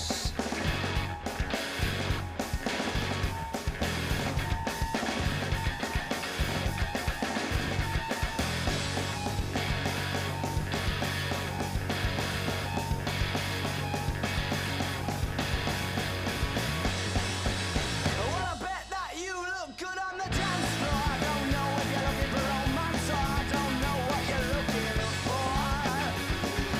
I said I bet that you look good on the dance floor. Dancing to electro pop like a robot from 1984. Except from 1984.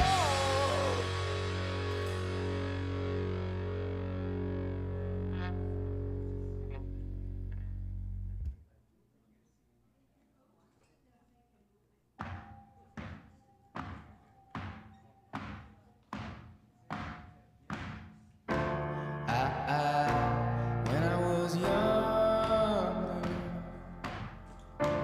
I should have known better, and I can't feel no remorse,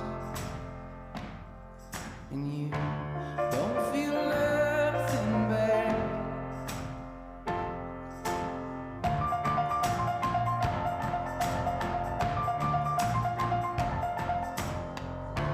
I got a new girlfriend. He feels like he's on top, and I don't feel no remorse. And you can't see past my blindness. Oh, Ophelia, you've been on my mind, girl, since the flood. Heaven help a fool who falls in love.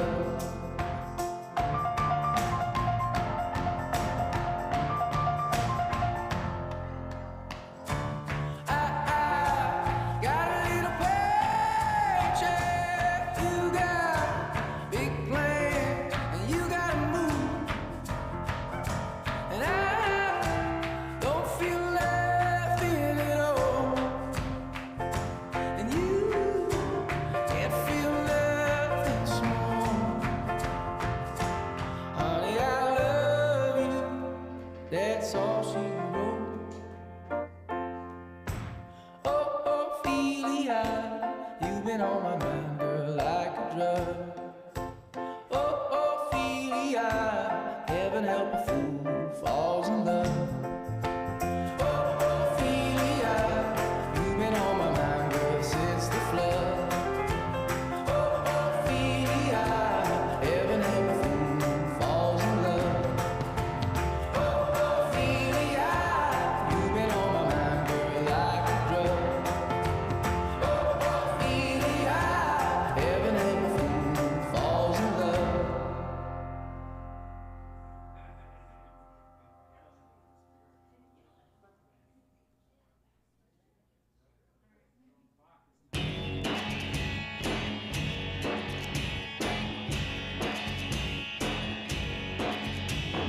Shakespeare's got a mail order Uzi.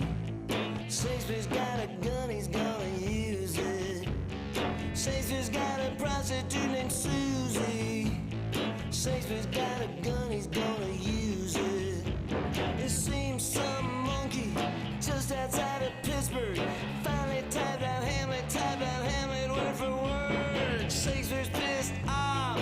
Shakespeare's got an Uzi. Shakespeare's got a gun, he's gonna use it.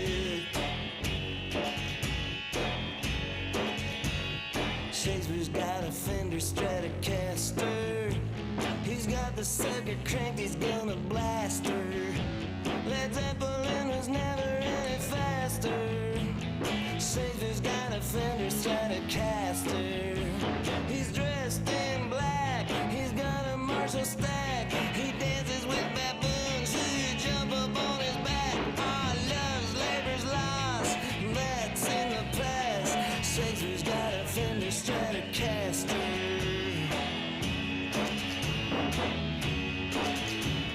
Shakespeare's got a use for thick black glasses.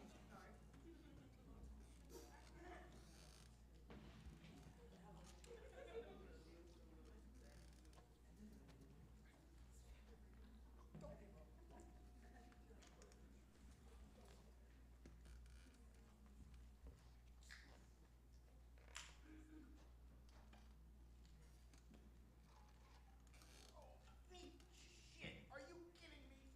I shot you. I know you didn't have to do it. That's it. I didn't sign up for this. I didn't sign up for another act. Oh, but you did. You did.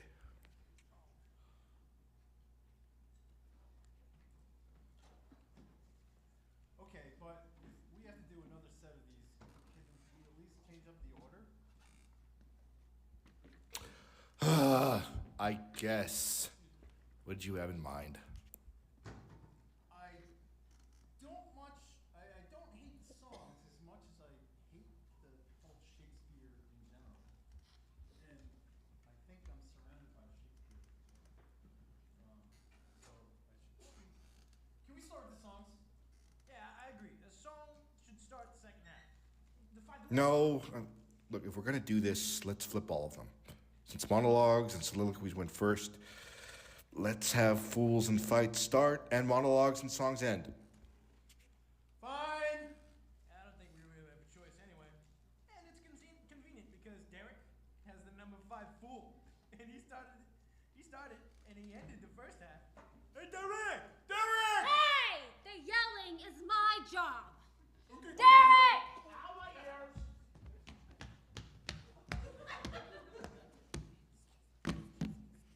Next up on our number 5 position is a man whose name is poop particles that hang on a dog's butt. And he's a constable. That's a police officer with limited authority. Maybe we need more of those in this day and age. Dog Dinkleberry from Much Ado About Nothing.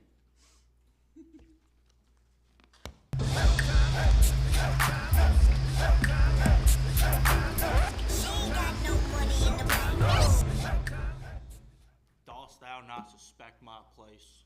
Dost thou not suspect my years? Oh, that he were here to write me down as ass. But masters, remember that I am not ass, though it be not written down, yet forget not that I am an ass.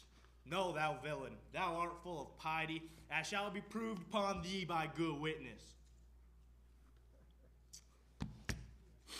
I am a wise feller, and which is more, an officer, and which is more, a householder, and which is more, as pretty as a prettiest piece of flesh in the Messina.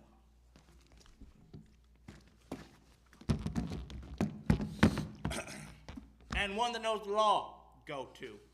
And a rich feller enough, go to. And a feller that hath had losses, and one that hath had 2 gowns, and everything handsome about him. Bring him away, all that I had been writ down in ass.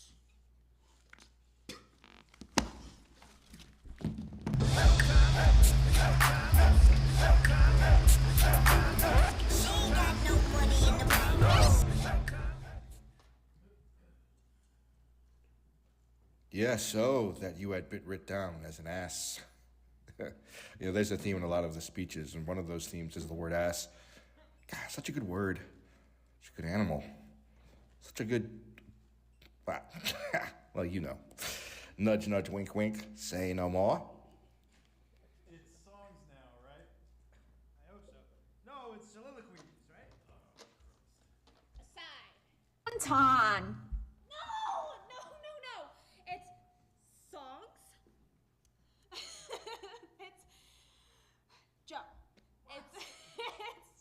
It's fools, fights, soliloquies, songs. Yep. Okay. Kyra!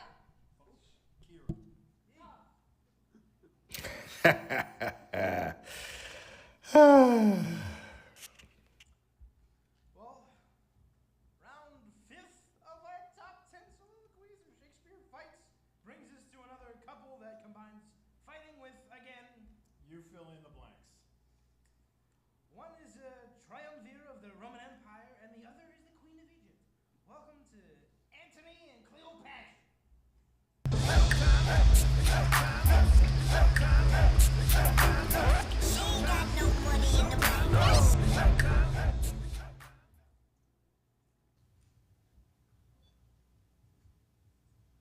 Poor Cleopatra. Pick up Cleopatra. Oh, there you are. I am sick and sullen. I'm sorry to give breathing to my purpose. Help me away, dear Charmian. I shall fall. It cannot be thus long. The sides of nature will not sustain it. My most dearest queen. Pray you stand farther from me. Oh, what's the matter? I know by that same eye there's some good news. What? Says the married woman, you may go. But guess the gods know best. Ugh! Never was there queen so mightily betrayed. Cleopatra. Why should I think you could be mine and true, who have been false to Fulvia? Eternity was in our lips and eyes, bliss in our brows bent. They are so still. Or thou, the greatest soldier of the world, art turned the greatest liar. The strong necessity of time commands. Our service is a while, but my full heart remains in use with you. My more particular. And that which is most with you should save my going. And Fulvia's death. Can Fulvia die? Well, I think she's dead now. Oh, most false love! Where be the sacred vials thou shouldst fill with sorrowful water? Now I see. I see in Fulvia's death how mine received shall be. I go from hence, thy soldier, servant, making peace of war, as thou hast. Do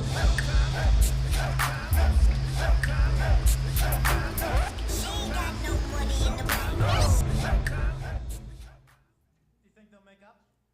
Well, we'll leave her and go to his wife's funeral. I knew they had tablets back then, but phones? They'll make up all right. Yeah, none of these kids have been to the heavy petting zoo lately. To ride the famous dry humped camels, ride the big baloney pony, take the train to Tuna Town to meet the rumple foreskin. Barry? Yeah? No? Yeah, I know you're out there. I can hear you deflowering another pair of tube socks or high heels for the upper classes. Barry, why are my stilettos so sticky? Sorry, Mom. Stop! Fill card! Jesus, okay. Next up, in the number 5 in our top 10 monologues and soliloquies. Who is Barry and why is he so disgusting? No idea. Another woman scorned, marrying beneath her. Yeah, why do women always fall in love with the men that don't deserve them?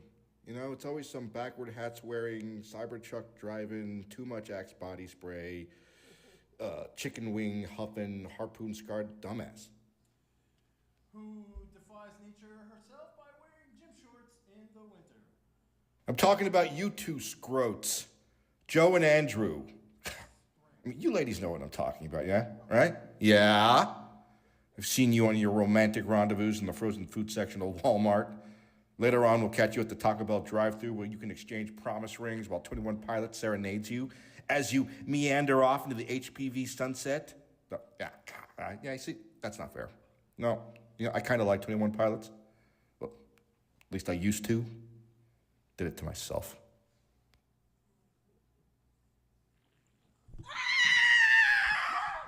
Ow, my ears! My ears! God damn it. In this corner, fighting for a child's life, Hermione from The Winter's Tale.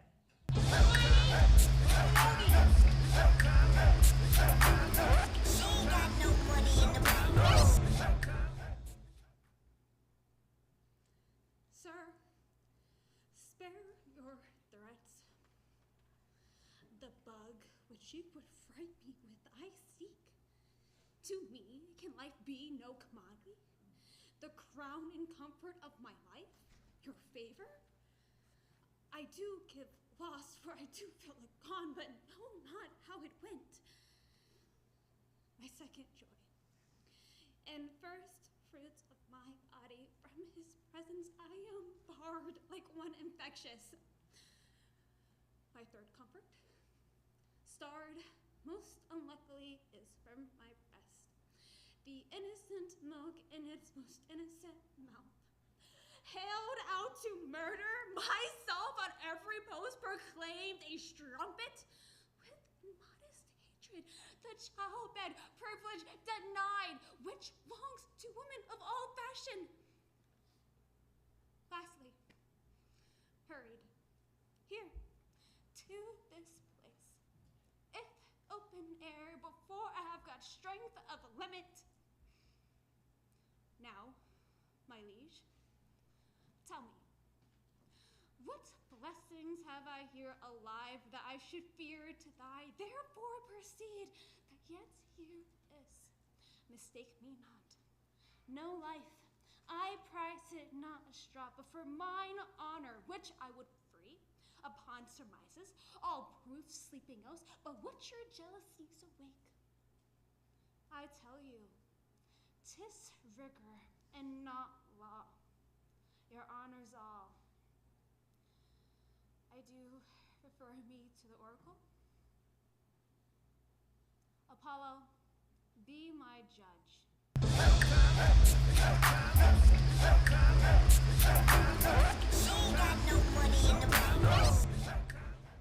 Whoever that guy is, he sucks. I hope he suffers for 14 years and becomes cursed by a statue of his wife that would then come alive. Oh wait, he does. Sounds like a happy reunion. It's not. The entire cast of characters get chased off stage by a bear, and this bear equity, I don't know, it's not. And then somehow, it's tragic. I have no idea, man. I don't know. Finally, the songs. In the fifth spot of our top 10 songs from Shakespeare is something called Night Letter from a musical version of Two Gentlemen of Verona. Is that a play by Shakespeare? I don't know. Never heard of it. And it's a musical that won a Tony? What? Never heard of it. I think it's a show by Shakespeare. I think it won a Tony. Whoever Tony It did. Move on before the screaming girl comes back. Ooh, the script says that Saliva and Valentine sing this and they get back together. This better be good. It is, and I heard that, Watcher. You better watch it, and you too. Okay, Kira. Kyra.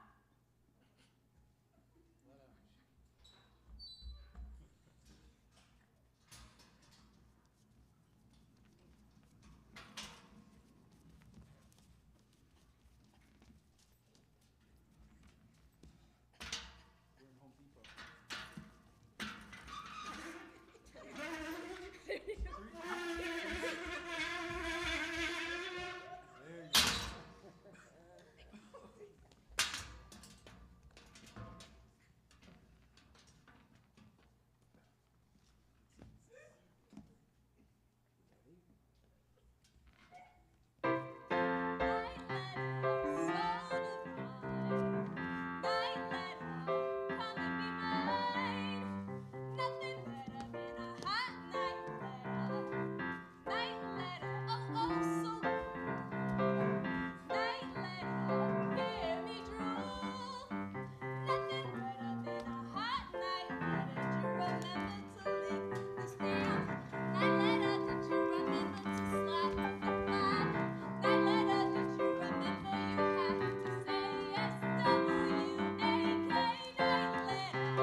I can save you tonight at night. I can save you tomorrow at night. Too late to escape my fate. Tomorrow noon is my wedding day. Come save me. I wanna be very far away. Come save me. When the groom comes to look for me, I didn't RSVP. I can save you tonight at 8. Well, tonight at 8 would be just great. I'm your man, now let me make my plan now. Oh, but it's a very high tower they keep me in prisoner in. High tower? Yes, a very, very high tower. Let me think. It's a high tower and you got to be saved by tonight at 8. Let me think. Think, baby, think, baby. I got to think. Think, baby, think, I got to get my thoughts together. I got to get organized. I think I got it. I think I got it. Oh, I think I got it. Yeah, I think I got it. Talking about a night ladder, good and strong. Night ladder, to be long ladder. Then a long night ladder. Will I see you? Yes, tonight at 8 would be great. Night ladder, short night ladder. Night ladder, good and strong. Night ladder, 10 feet long. Oh baby, oh baby, oh baby, oh baby, oh baby, oh baby, oh baby, oh baby.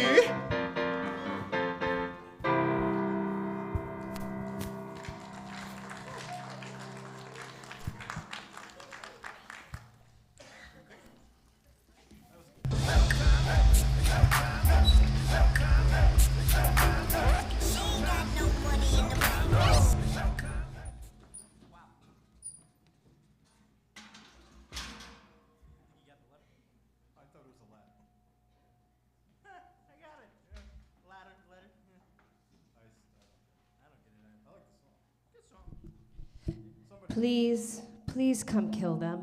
It's electrocution time.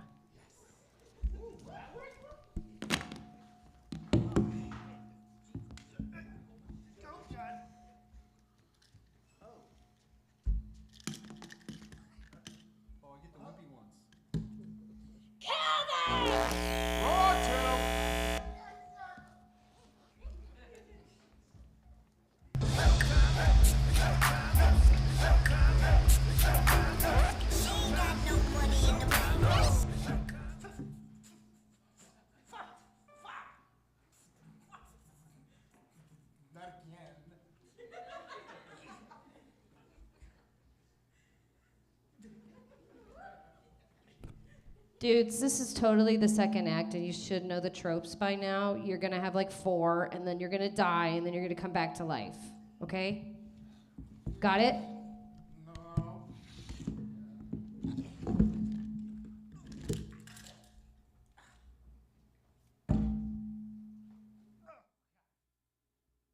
For our number 4 spot in our top 10 fools, we find ourselves in Shakespeare's Two Gentlemen of Verona. Oh, so it is a play. With 2 fools again. One's name is Speed, who may or may not be a fast page to his master Valentine, and the other's is Launce, a clownfish. Clownish servant. To Proteus with his ever-seen-stealing dog Crab, who may possibly be a relative of the number 6 fool spot, Lancelot Lobo. Who knows?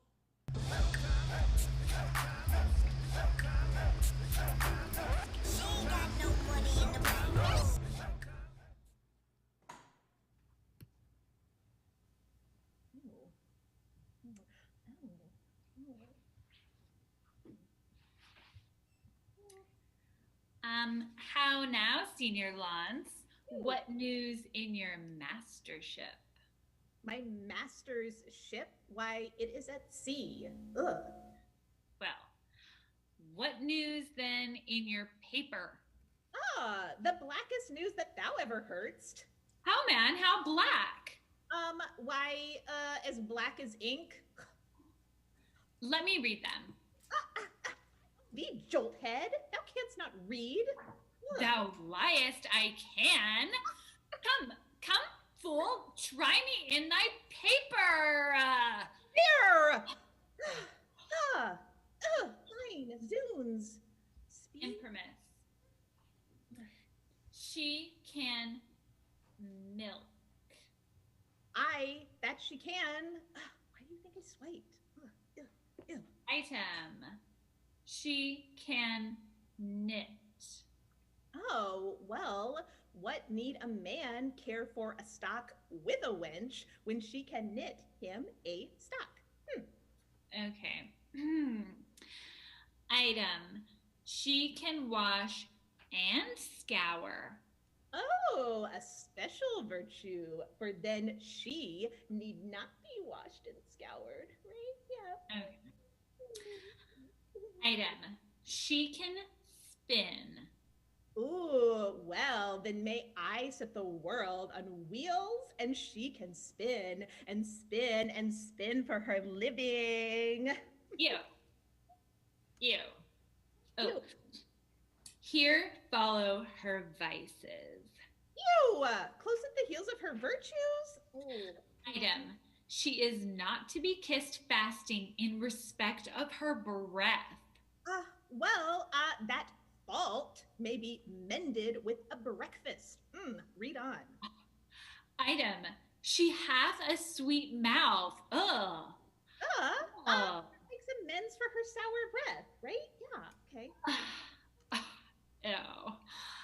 Item. She is slow in words.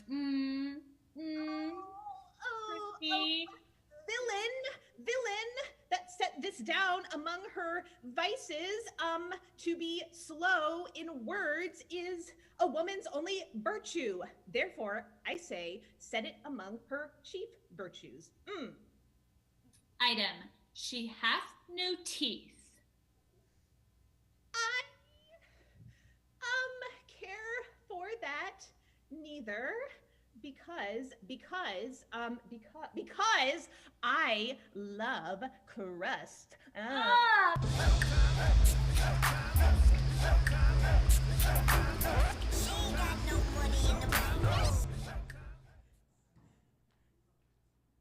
all love to revel in one's correction, and the crust of mouths with no teeth.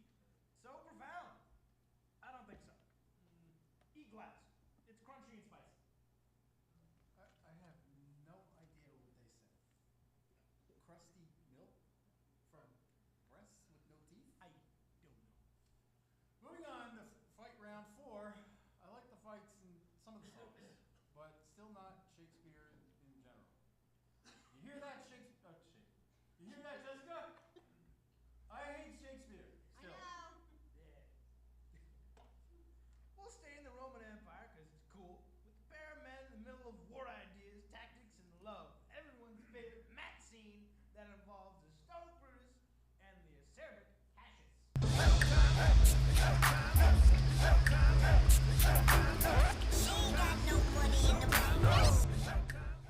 That you had wrongly doth appear in this. You have condemned and noted Lucius Pella for taking bribes here of the Sardians. Let me tell you, Cassius. You wronged yourself to write in such a case. Let me tell you, Cassius, you yourself are much condemned to have an itching palm. Aye, an itching palm. You know that you are Brutus who speaks this, or by the gods, this speech were else your last. Remember March? The Ides of March, remember? What, shall one of us that struck the foremost man of all this world contaminate our fingers with base bribes? I had rather be a dog and bathe the moon than be such a Roman. Urge me no more, I shall forget myself. Away, slight man. Is it possible? Hear me, for I will speak. Must I give way and room to your rash choler? Go show your slaves how choleric you are. Go. For from this day, I will use you for my mirth, yea, for my laughter, when you are waspish. Is it come to this? You say you are a better soldier? Let it appear so. I said elder man. I did not say better. Did I say better? If you did, I care not.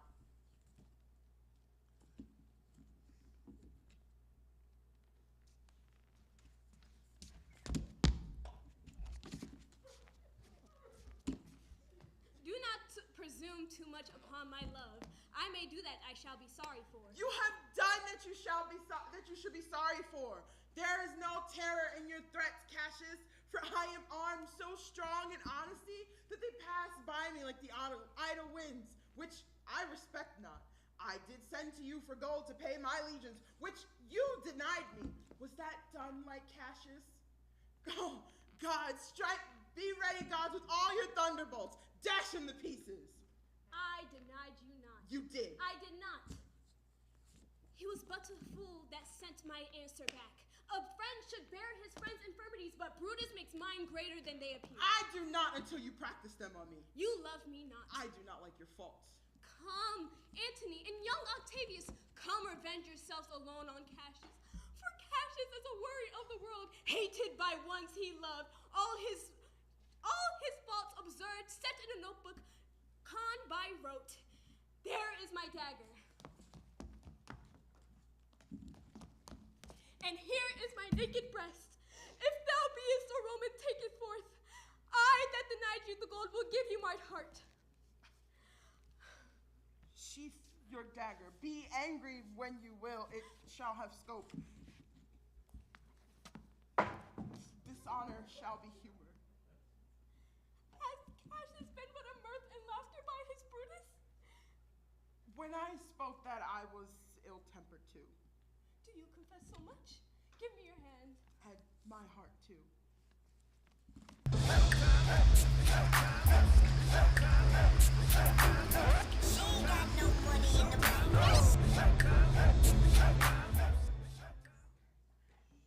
Yeah, Cassie's kind of a wet blanket, but I bet Brutus sucks at being a roommate.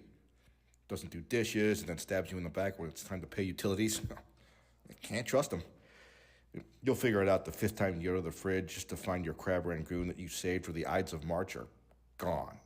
There's Brutus, sitting on the sofa, smacking his lips, and you're all just like, "Et tu, Brutus?"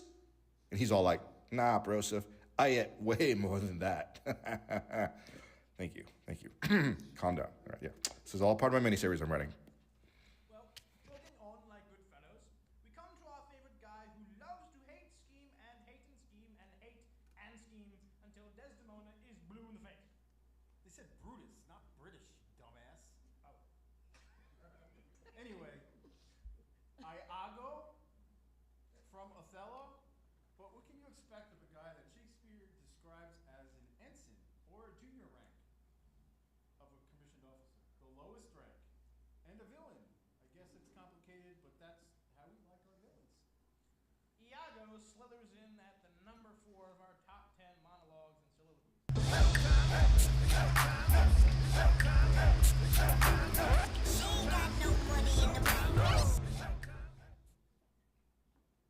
Oh, sir, content you. I follow him to serve my turn upon him. We cannot all be masters, nor all masters cannot be truly followed. You shall mark many a duteous and knee-crooking knave that doting on his own obsequious bondage wears at his time much like his masters ask for naught but provender, and when he's old, cashiered. With me such honest knaves. Others there are who, trimmed in forms and visages of duty, keep yet their hearts attending on themselves, and throwing but shows of service on their lords, do thrive well by them, and when they have lined their coats, do themselves homage. These fellows have some soul, and such a one do I profess myself for, sir. It is as sure as you or Roderigo. Were I the Moor, I would not be Iago. In following him, I follow but myself. Heaven is my judge. Not I for love or duty, but seeming so for my peculiar end. For when my outward action doth demonstrate the native act and figure of my heart, in compliment extern, 'tis not long after, but I will wear my heart on my sleeve for daws to peck at. I am not what I am.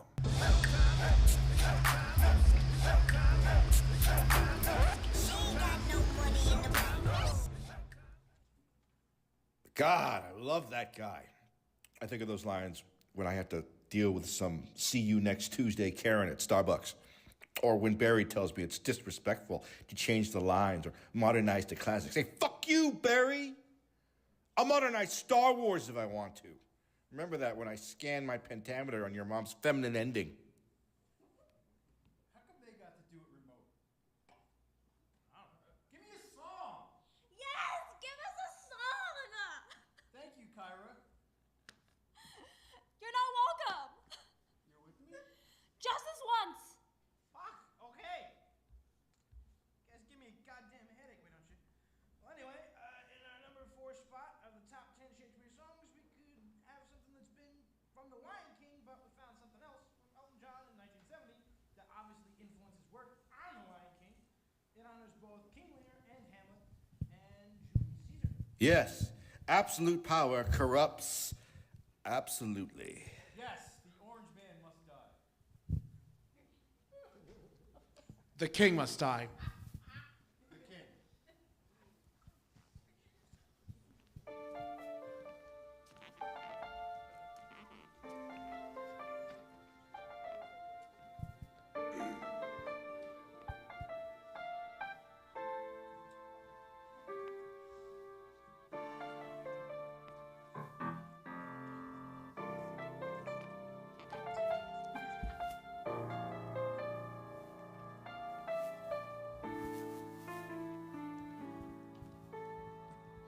No man's a jester playing Shakespeare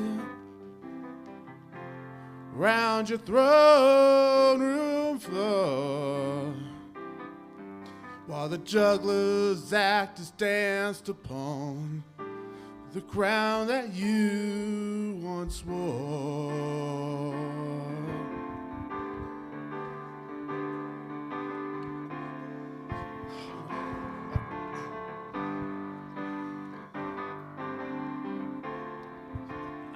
I'm sorry.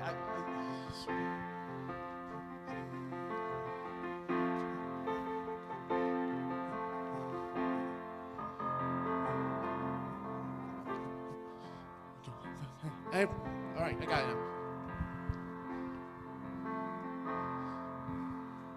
And sooner, I'm back. And sooner or later, everybody's kingdom must end. And I'm so afraid your courtiers cannot be called best friends.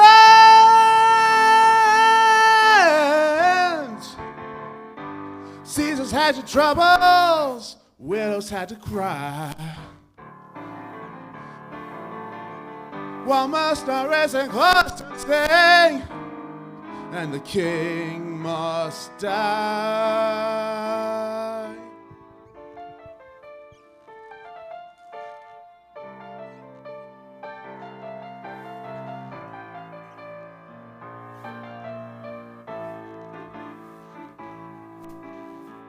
Some men are better slaying sailors. Take my word and go. But to tell the author that his name was the first they chose.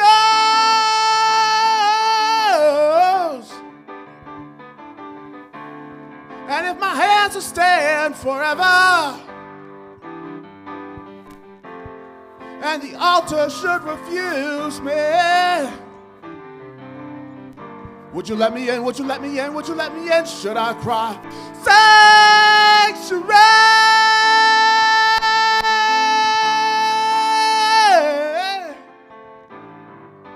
Caesar's had your troubles, widows had to cry,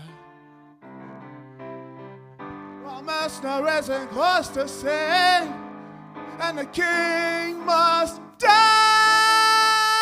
The king must die. King must die.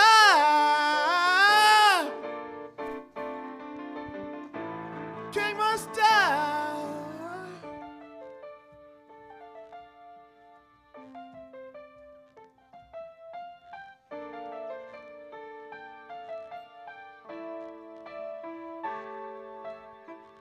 No man's a jester playing Shakespeare round your throne room floor, while the juggler's act is danced upon the ground that you once wore.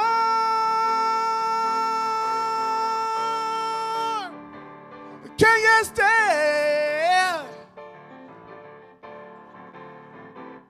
King is dead. King is dead. King is dead.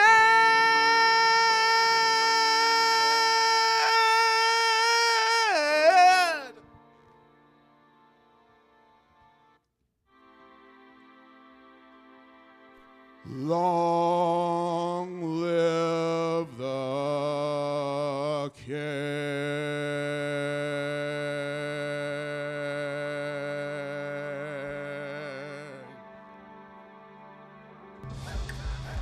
Sorry about that little bit.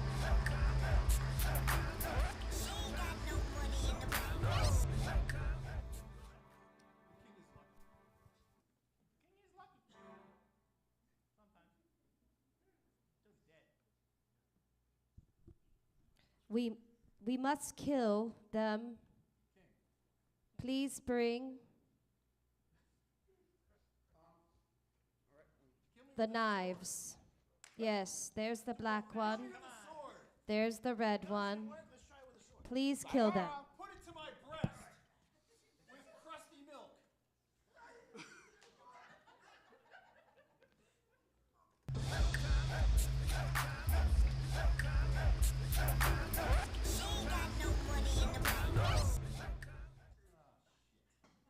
Why won't we die? I don't know, but I got this lactating.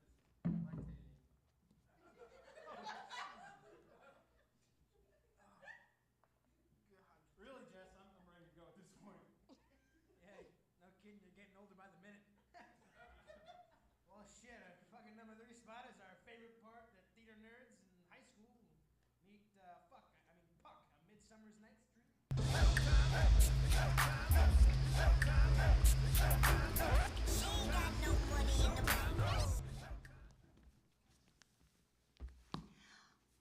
My mistress with a monster is in love.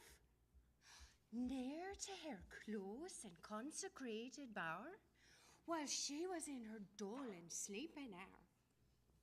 A crew of patches, rude mechanicals that work for bread in the Athenian stalls were met together to rehearse a play intended for great Theseus's nuptial day. The shallowest thick skin of that barren sort who Pyramus presented in their sport. Forsook his scene and entered in a break, when I did him at this advantage take.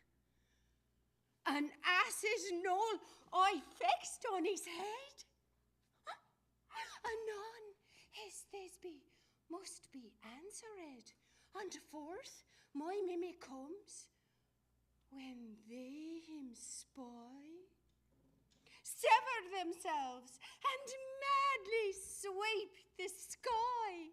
So at his sight away his fellows fly. I led them on in this distracted fair, and left sweet Pyramus translated there. When in that moment, so it came to pass, Titania waked and straightway loved an ass.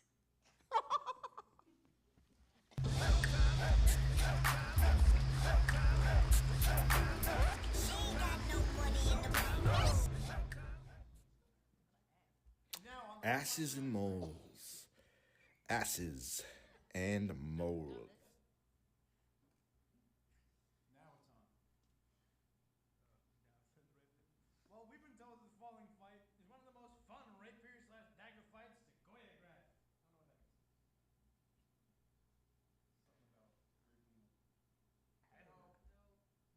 Two characters on a revenge praxis, and one who's aware that poison is on the tip of his sword, thus giving way to the romantic phrase, just the tip, and the other who thinks this is just about where he can continue his antic disposition in front of the king, whom he hopes to destroy.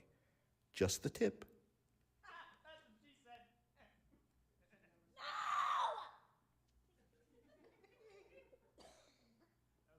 Welcome, the young gents of Hamlet and Laertes.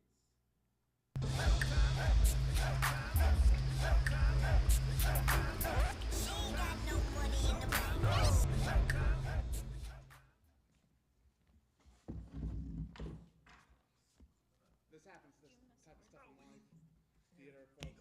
It doesn't work.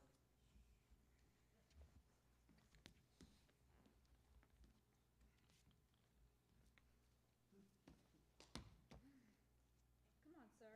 Come, my lord. One. No. Judgment. A hit, a very palpable hit. Well, again. Stay! Give me drink whose tears to thy help.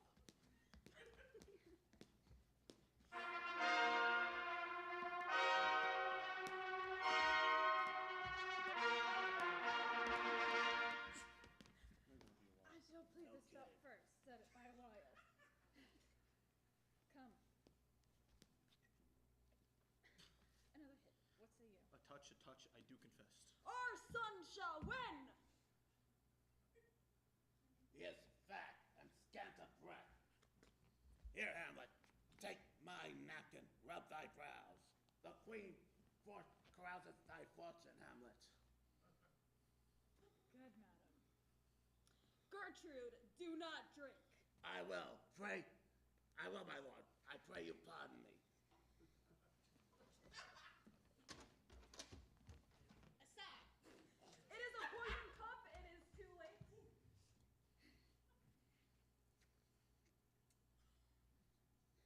I'll please that first. Set it by a while.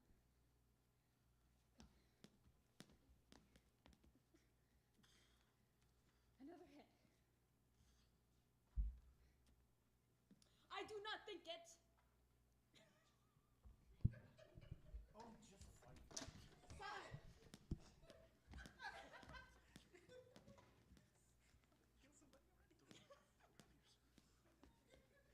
Kill somebody already. Aye, aye.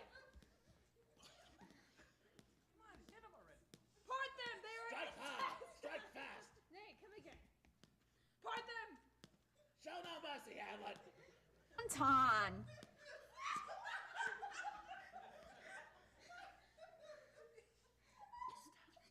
Gertrude's gonna die of smoking before you do.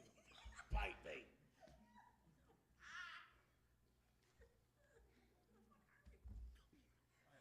little more. How about you now? Now they will agree.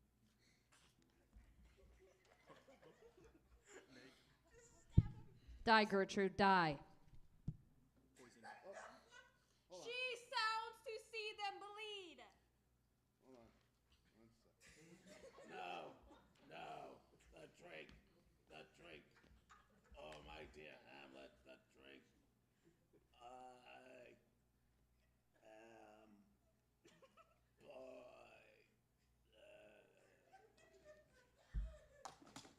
Treachery! Seek it out. Hamlet, thou art slain, In thee there is not half an hour's life. Thy foul practice hath turned itself on me. Never to rise again. Thy mother's poison I ken no more. The king's to blame. Point and venom too. Then venom to thy work. Oh! Treason! My friend, I am but hurt! Hear thou, incestuous murderous damn Dane. Follow my mother. He's justly served.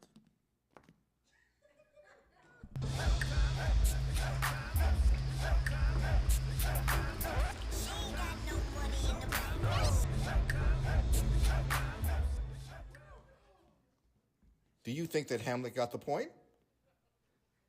Do you think it's going to stick this time? Just the tip? I'm on the same again. Next up in our third spot, the bronze medalist, the guy nobody loved, but has many courtiers. 9-year-old wife.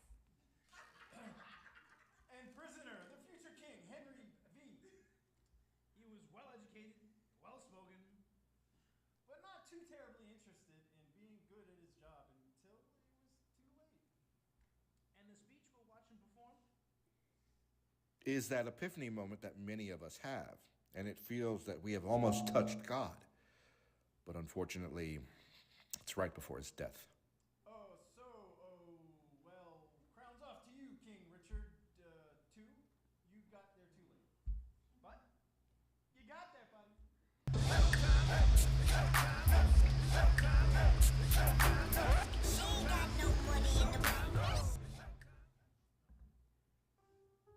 Keep time. How sour sweet music is when time is broken, no proportion kept. So is it in the music of men's lives. And here have I the daintiness of ear to check time broken, a disordered string. But for the concord of my state in time, and not an ear to hear my true time broke. I wasted time, and now doth time waste me. This music mads me. Let it sound no more.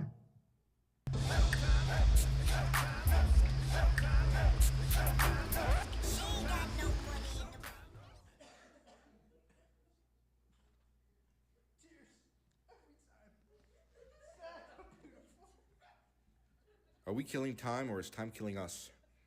Time is broke, and so am I.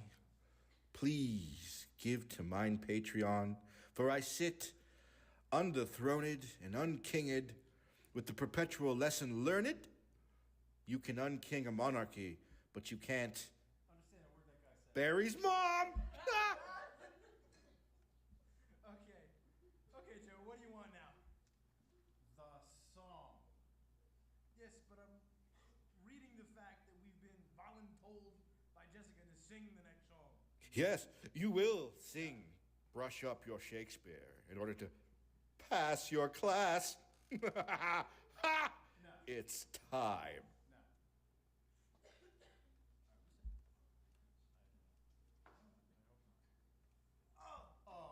shit, we are.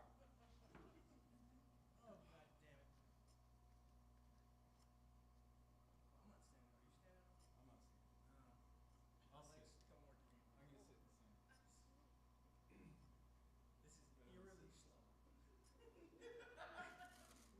It's like a death sentence. We just have to say this once, right?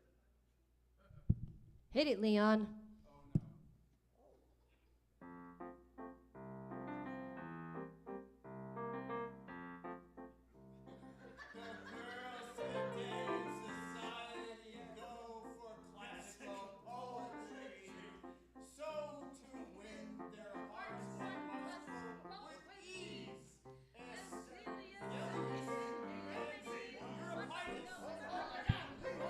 I believe Theo, Sophocles, also Sappho, Unless you know Shelley and Keats and Pote, dainty Debbies will call you a dope.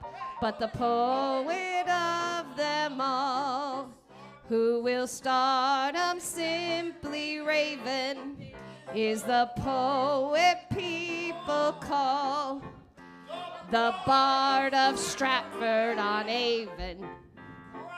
Brush Shakespeare.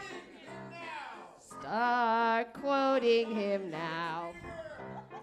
Brush up your Shakespeare, and the women you will wow. You wow your wife, you do better.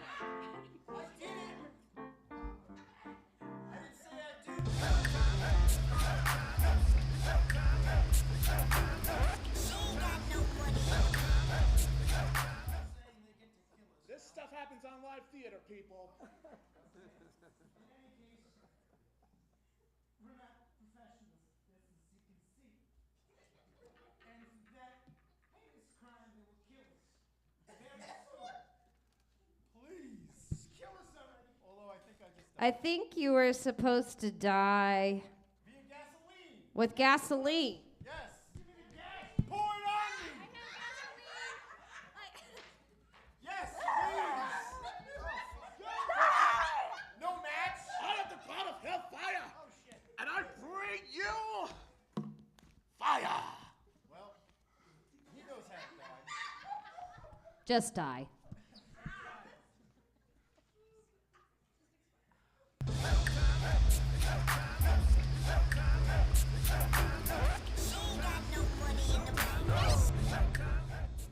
You know, that one kind of tasted like burnt Pop-Tarts. I don't know why, but it did. Not again. Oh my god. Anyway, what the hell happened to Phil? I don't know, but anyway, you go. Give us a minute, won't you? No, we only have 2 sections left. And everyone wants to be done with you. You don't need to be so mean. I'm not being mean. I'm just disappointed. You're disappointed and mean. Next up, in our runner-up, is our most sought-after fool of them all. Often double cast with the character Cordelia in King Lear. The fool is a heavy sort, but is holding down the sanity of the court. Boy, oh boy, how theater nerds can teach a guy how to rhyme.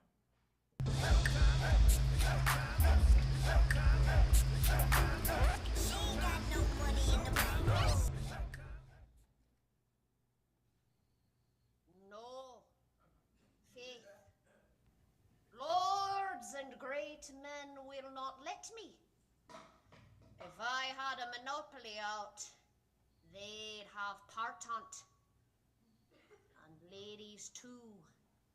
They'll not let me have all the fool to myself. They'll be snatching. Nuncle, give me an egg, and I'll give thee 2 crowns. What 2 crowns shall they be? Why, after I cut the egg in the middle and eat up all the meat, 2 crowns of the egg. When thou clovest thy crown in the middle and gavest away both parts, thou borest thine ass on thy back o'er the dirt. Thou hadst little wit in thy bold crown when thou gavest thy golden one away. If I speak like myself in this, let him be whipped that first finds it so.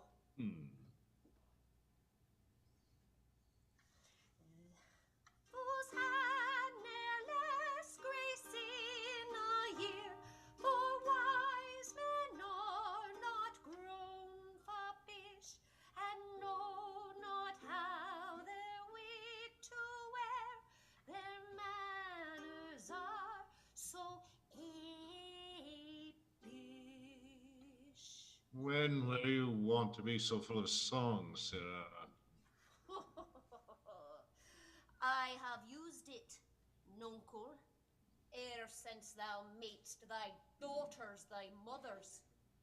For when thou gavest them the rod, and putst down thy own breeches,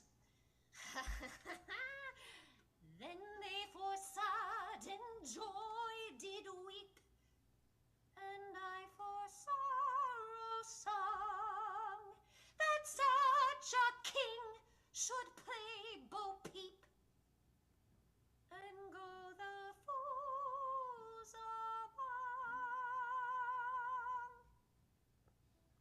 Prithee, nuncle, keep a schoolmaster that can teach a fool to lie. I would fain learn to lie. And you lie, we'll have you whipped.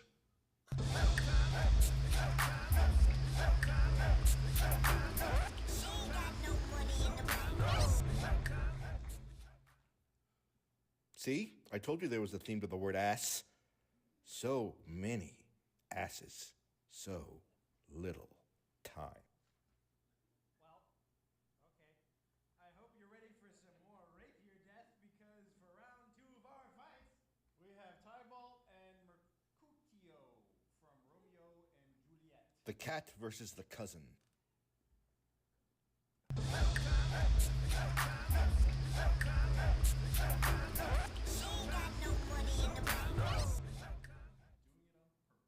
You will give me occasion. Could you not take some occasion without giving? Mercutio, thou consortest with Romeo. Are you in love with him? Are you sleeping with him? You are, aren't you? I know you are. Consort? Dost thou make us minstrels? And thou make minstrels of us look to hear nothing but discords. Here's my fiddlestick. Here's that shall make you dance. Zoons, consort! Well, peace be with you, sir. Here comes my man. But I'll Hey, we talk here in the public haunt of men. Let's withdraw to some more private place. Men's eyes were made to look, and let them gaze. Romeo, the love I bear thee can afford no better term than this. Thou art a villain. Tybalt, the reason that I have to love thee doth much excuse the appertaining rage to such a greeting. Villain am I none, therefore farewell, I see thou knowest me not. Boy, this does not excuse the injury thou hast done me. Therefore turn and draw. I do protest I never injured thee, but love thee better than thou canst devise, until thou shalt know the reason of my love, good Capulet, which name I tender as dearly as mine own, be satisfied. Oh, calm. Dishonorable, vile submission. All a staccato carries it away. Tybalt, you rat catcher, will you walk? And what wouldst thou have with me? Good king of cats, nothing but one of your 9 lives. I am for you. Gentle Mercutio, put thy rapier up. Come, sir, your passado. Draw, Benvolio, beat down their weapons. Gentlemen, for shame, forbear this outrage. Tybalt, Mercutio, the prince expressly hath forbid this bandying in Verona streets. Hold, Tybalt. Good Mercutio.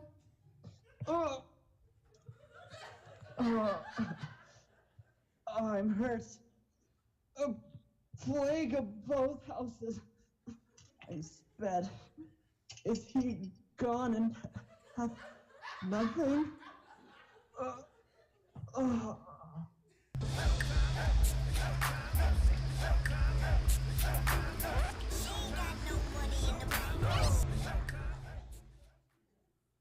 And you get a plague, and you get a plague, and you get a plague. Don't worry, don't worry. The plague's not real. It was just made up to make Richard III look bad. Plague? Plague? Get your masks, everybody. Oh, that's taking a risk. But anyway, we here, Deep Nerds, would like to apologize for the tasteless satirical humor applied to that last line. Oh, we know Shakespeare is only about sensible chuckles and gilded wit as the sweaty codpieces bestride the stage like a colossus.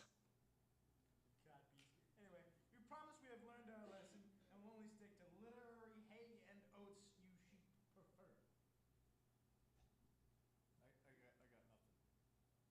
I got nothing. Well, I don't even know. Move on to the number 2 spot. Now we move on to our number 2 spot, as suggested. Remind me because I can't read. And this is our monologues and soliloquies. Well, which is a lady that we almost love for her one-issue politics, getting her husband the throne by any means necessary. His wife is Sicilian, so she can appreciate that sentiment. But and yet their story is more complicated than it first appears. A childless couple that fiercely loves one another, but has experienced the loss of innumerable children, so the pressure they can put on a couple is unimaginable. And in Lady M's case, well, let's let her do the talking.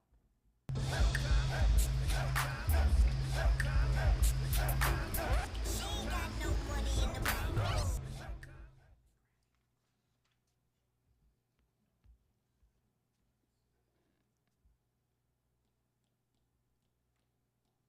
Even the raven is hoarse, that croaks the fatal entrance of Duncan under my battlements. Come, you spirits that tend on mortal thoughts, unsex me here and fill me from the crown to the tall top full of direst cruelty. Make thick my blood. Stop up the access and passage to remorse, that no compunctious visitings of nature the effect in it. Come to my woman's breast and take my milk for gall, you murthering ministers, that in your sightless substances you wait upon nature's mischief. Come, thick night, and paw thee in the dunnest smoke of hell, that my keen knife see not the wound it makes, nor heaven peep through the blanket of the dark to cry, hold, hold.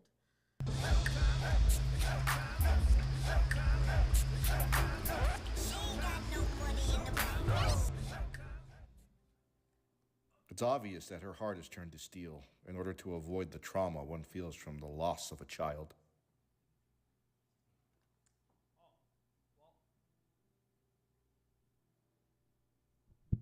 Well, her husband seems to dick around with some, Wiccan book club in the woods while she drives herself to the brink as if propelled by some great force. All the while her husband bumblefucks the murderer of the king by bringing the damn knives back. I told you to leave them with the guys in the hall! What the I can't even... they should have called the play Lady Macbeth, for Christ's sake. The way I gotta do everything around here... Get outside right now and spin 3 times and spit! You're gaslighting me! That's not a real thing. You made it up because you're fucking crazy. Okay, everybody just calm down. It's song time.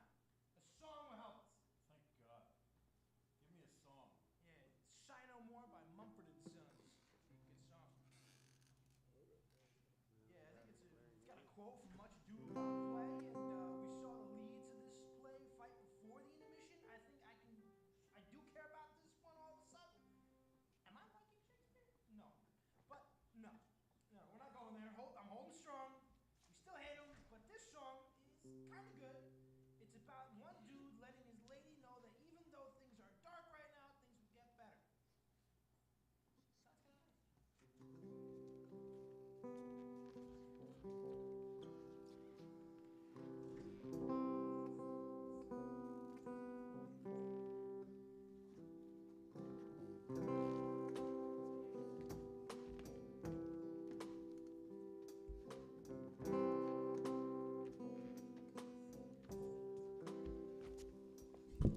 Serve God, love me, and mend. This is not the end. Live unbruised, we are friends. And I'm sorry.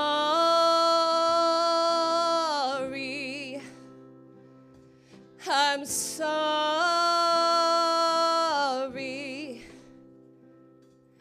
Sigh cry no more, no more.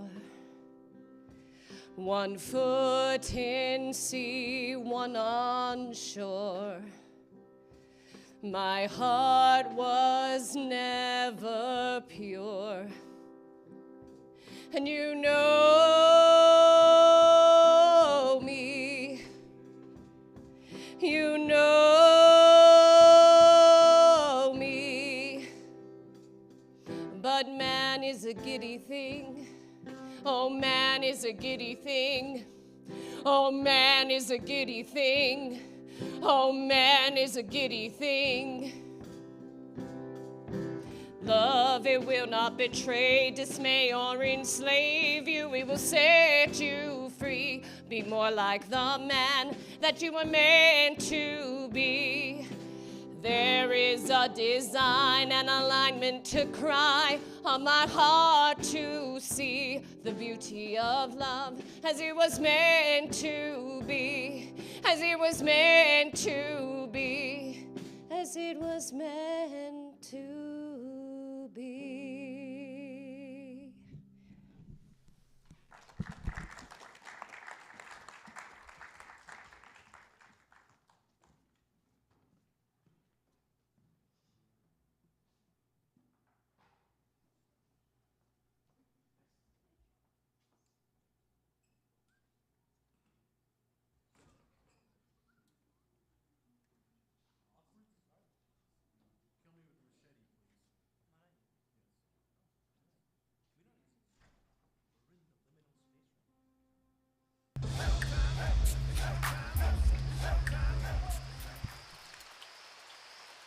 Guess what time it is? Death, machetes, now, machetes, machetes. Remember, in the end, You can't kill yourself with a machete. nope. But remember, in the end, there can be only one. Oh, yeah. Just chop. Come on.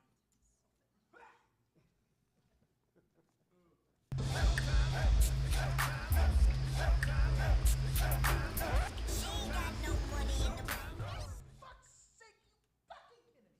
Alright, well, I guess it didn't work. This again? Yeah. It's gonna take some damn kryptonite or nuke or something. I don't know. It's got to something. No, it's the honorable mention time to bring everyone on. Okay. You're the host. Okay, that'll kill me. Alright, before we reveal our number one fool, we have some honorable mentions, but if you like Deep Nerd with us, make sure you like to subscribe and like or whatever, or my babies will die.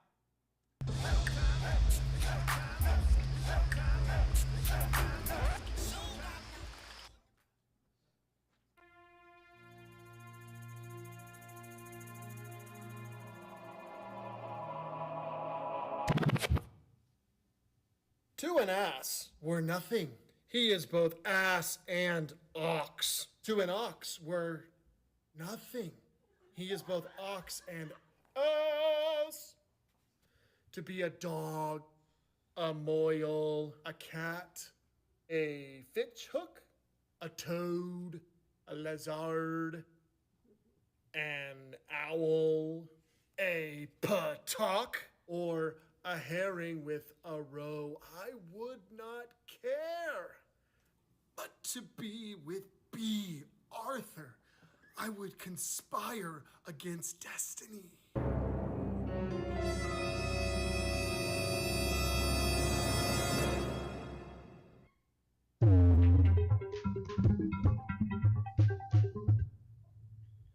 He that comforts my wife is the cherisher of my flesh and blood. He that cherishes my flesh and blood loves my flesh and blood. He that loves my flesh and blood is my friend, ergo. Not worth the wagging of your beards, and your beards deserve not so honorable a grave as to stuff a buttress cushion or to be entombed in an ass pack saddle.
Why, then I see a very valiant rebel of the name.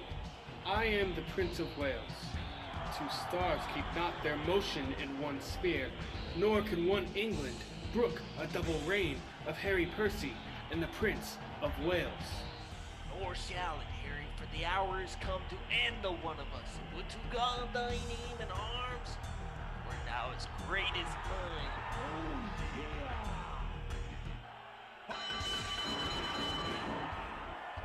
I'll make it greater ere I part from thee.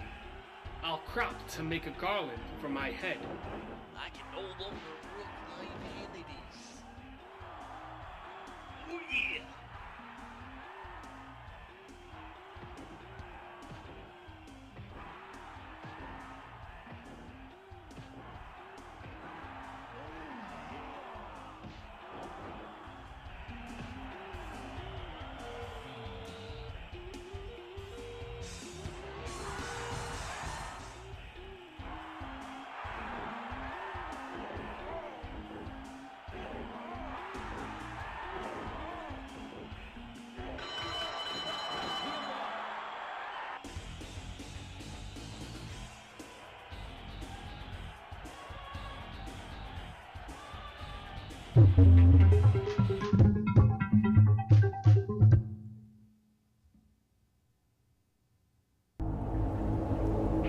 Let fall thy blade on vulnerable crest. I bear a charmed life which must not yield to one woman born. Spare thy charm and let the angel know who thou still hast served, that thee Macduff was from his mother's womb untimely written.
But he had thus.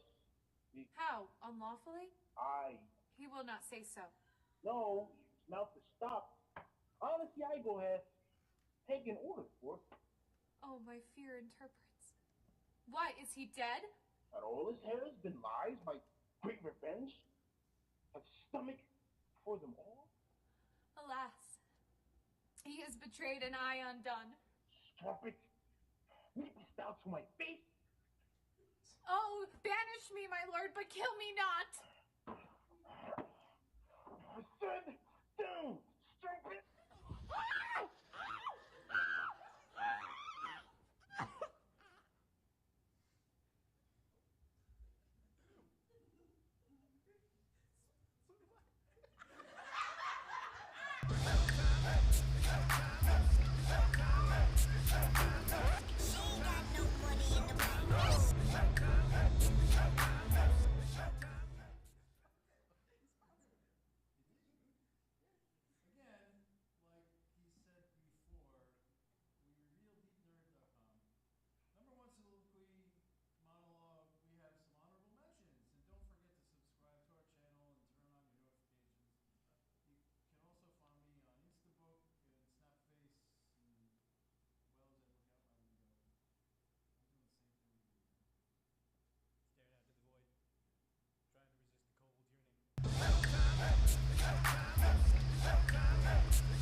Anton! Edward, and the lusty George.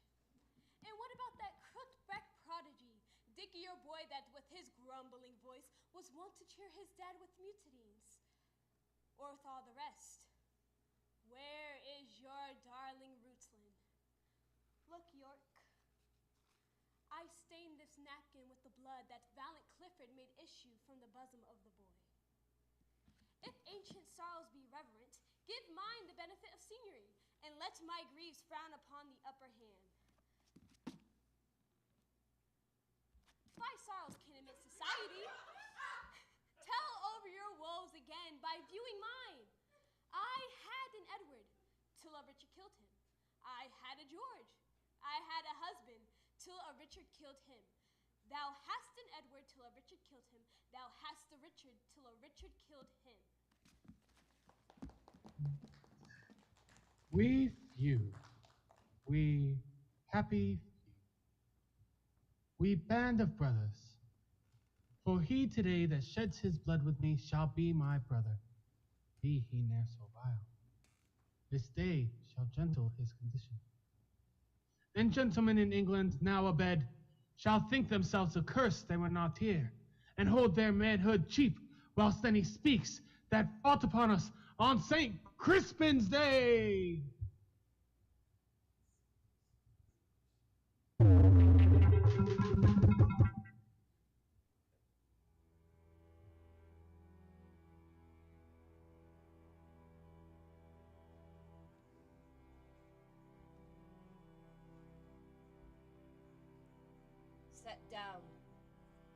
Set down thy honorable load, if honor may be shrouded in a hearse. Whilst I a while obsequiously lament the untimely fall of virtuous Lancaster. Poor key-cold figure of a holy king, pale ashes of the house of Lancaster. Thou bloodless remnant of that royal blood, be it lawful that I invocate thy ghost to hear the lamentations of poor Anne, wife to thy Edward, to thy slaughtered son, stabbed by the self-same hands that made these wounds. With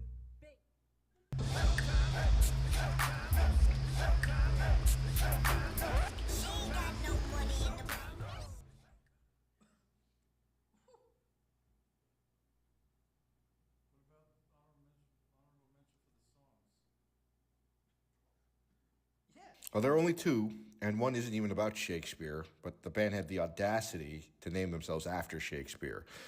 And the other one was from a jam band adaptation of Measure for Measure, set in a dry county in the South, and where absolute power corrupts absolutely. I'm sure we don't know anything about that. What a bunch of dumb shits. That's so sus. Joe, no! Stop it! No. Yes. This is Stay by Shakespeare's sister. Ew.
You're thinking of escape, I'll go anywhere with you. Just wrap me up in chains. But if you try to go alone, don't think I'll understand.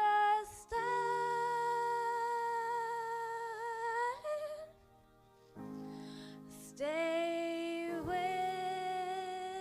me. Stay with me in the silence of your room and the darkness of your dreams. You must only think of me. There can be no in between. But if you try to go alone, don't think I'll understand. When your pride is on the floor, I want you to stay with me. Stay with me. You'd better hope and pray that you'll make it safe back to your own world. You'd better hope and pray that you'll wake one day in your own world. 'Cause when you sleep at night, they won't hear your cries in your own world. Only time will tell if you can break the spell back in your own world.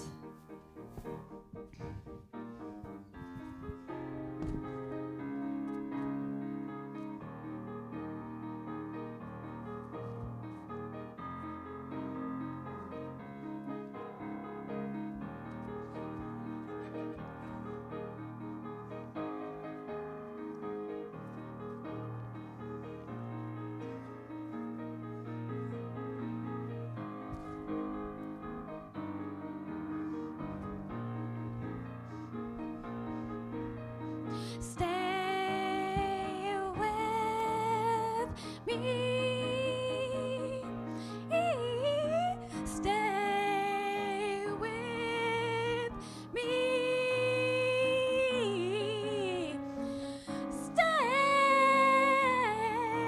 Stay with me. Ooh. Stay.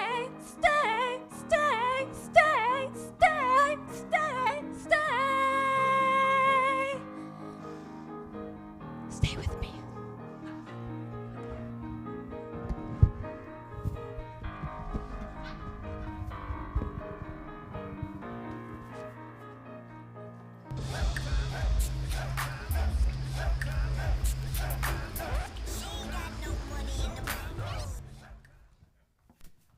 Unlock the gate, stretch down the head.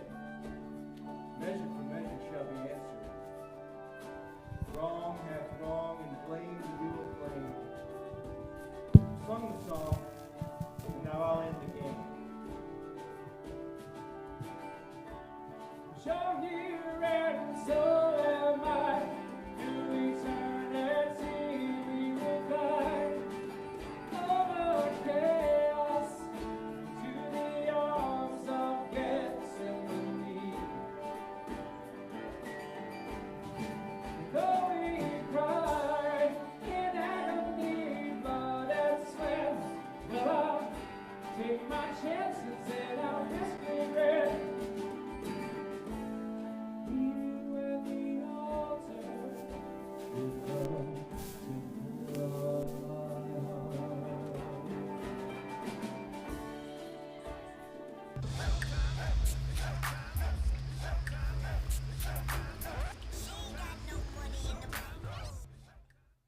So finally, after long last, our number one fool is the saddest clown in all of Shakespeare. He has lost 2 masters and now serves a woman who says that she will be in mourning for 7 years, essentially canceling the services like a neglected Netflix subscription. With little to do, he largely hangs out with these 3 drunks and a really annoying steward. It's kind of like me and my friends. Through all this, he himself is in mourning and has little to do. His speeches always create an atmosphere of wit. Fest T Clown. Oh, what does the T stand for? Well, it means the. There we go.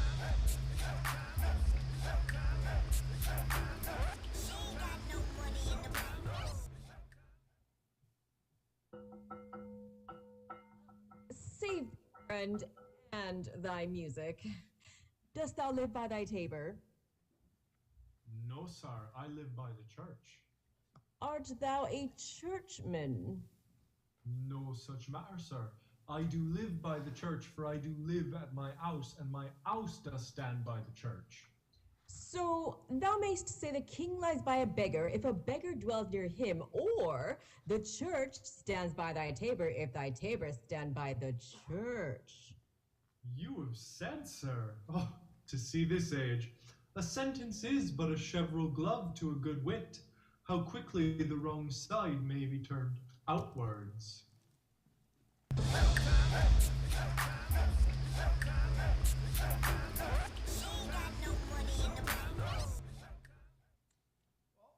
in our number one slot for the top 10 fights is everyone's favorite scheming, murderous hunchback and his love interest, though widow Lady Anne, who is found mourning the death of her husband, who our favorite hunchback killed, and her father-in-law, the former king VI. I can't read Latin. That means 6.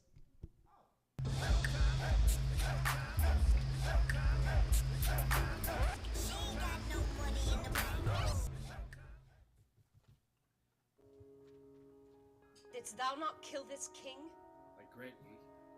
Dost grant me, hedgehog? Then God grant me too, thou mayest be damned for that wicked deed. He was gentle, mild, and virtuous. The better for the King of Heaven that hath him. He is in heaven, where thou shalt never come. Let him thank me that helped to send him thither.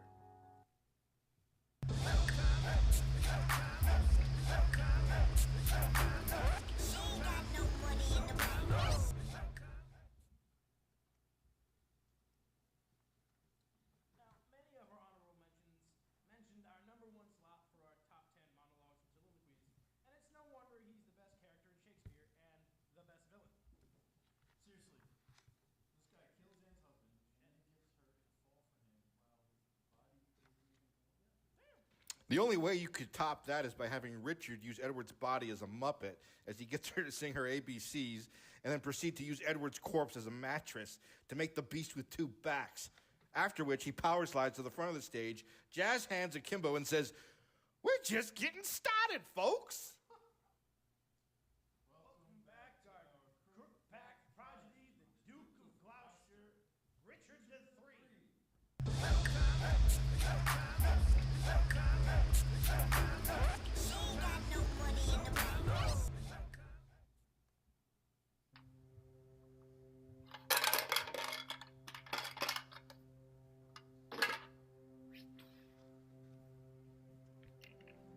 Was ever woman in this humor wooed? Was ever woman in this humor won? I'll have her. But I'll not keep her long.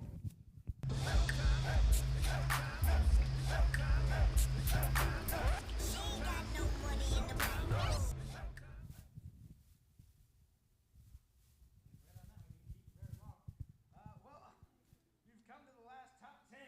Woo! The song had better be good. I think we should make Derek do it. He started the show, he should end it. Virgin! Derek! Joe! The yelling is my job. Thank you, ladies. Derek! Aside! Alicia! Aside!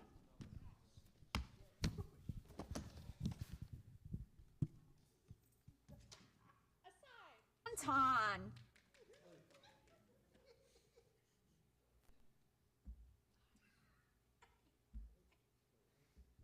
Thank you, ladies.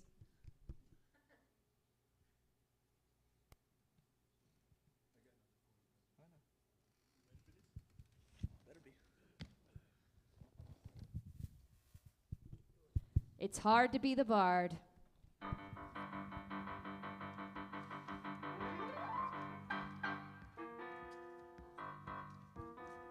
My days are so busy, it's making me dizzy. There's so much I gotta do. There's lunches and meetings and poetry readings and endless interviews. Gotta pose for a portrait and how I deplore sitting there for eternity. Then it's off to the inn where my innkeeper friend wants to name a drink after me. And I know, I gotta go back to my pen and ink. Me and my beer and the terrible fear that I might be losing it.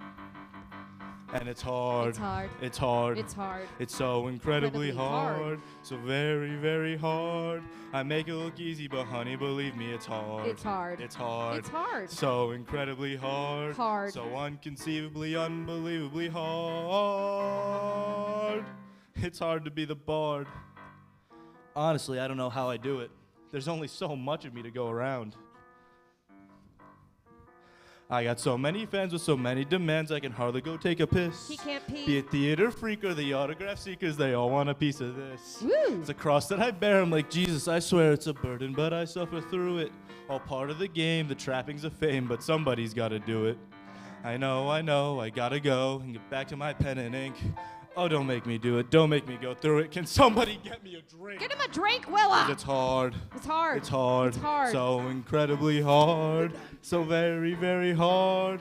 I make it look easy, but honey, believe me, it's hard. It's hard. It's hard. It's hard. So unbelievably hard. It's hard. So unconceivably, unbelievably hard. It's hard to be the bard, baby. Phil, please kill them. All of them.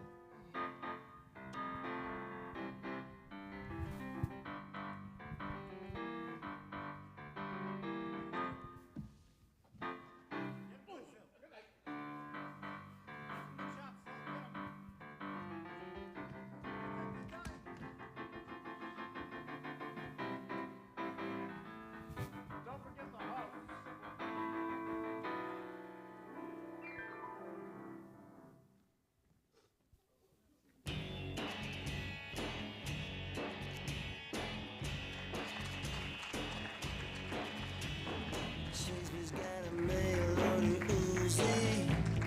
Shakespeare's got a gun, he's gonna use it. Shakespeare's got a prostitute named Susie. Shakespeare's got a gun, he's gonna use it.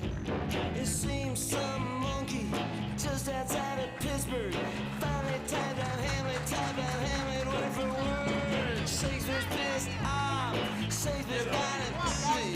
Shakespeare's got a gun, he's gonna use it.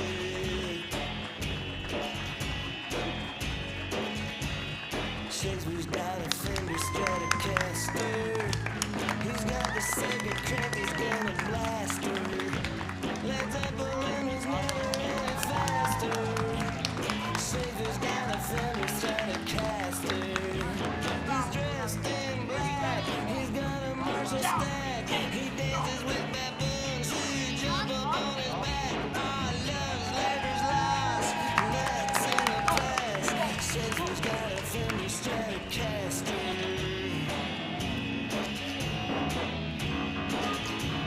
Shakespeare's got a use for thick black glasses. He's sitting dice at tragedies in college English classes. Shakespeare's sick of words. Shakespeare's sick of letters. Shakespeare watches videos, the dirtier the better. Shakespeare's got a liquor store in Anaheim. Shakespeare combs his hair with a soup spoon. Shakespeare drinks tequila out of styrofoam. Shakespeare's got a liquor store in Anaheim.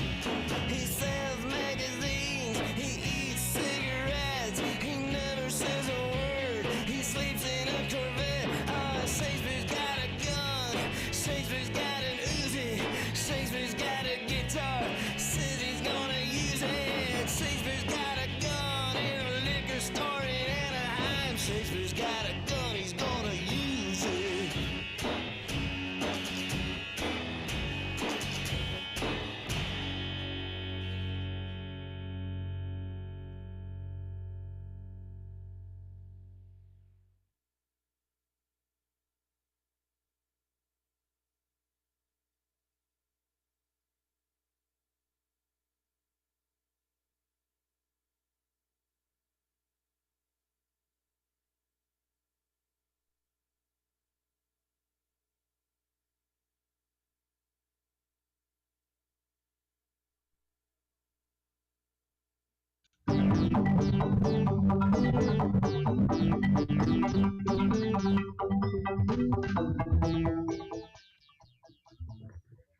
Welcome to DeepNerd.com. I'm your host, Nick, and this is my package.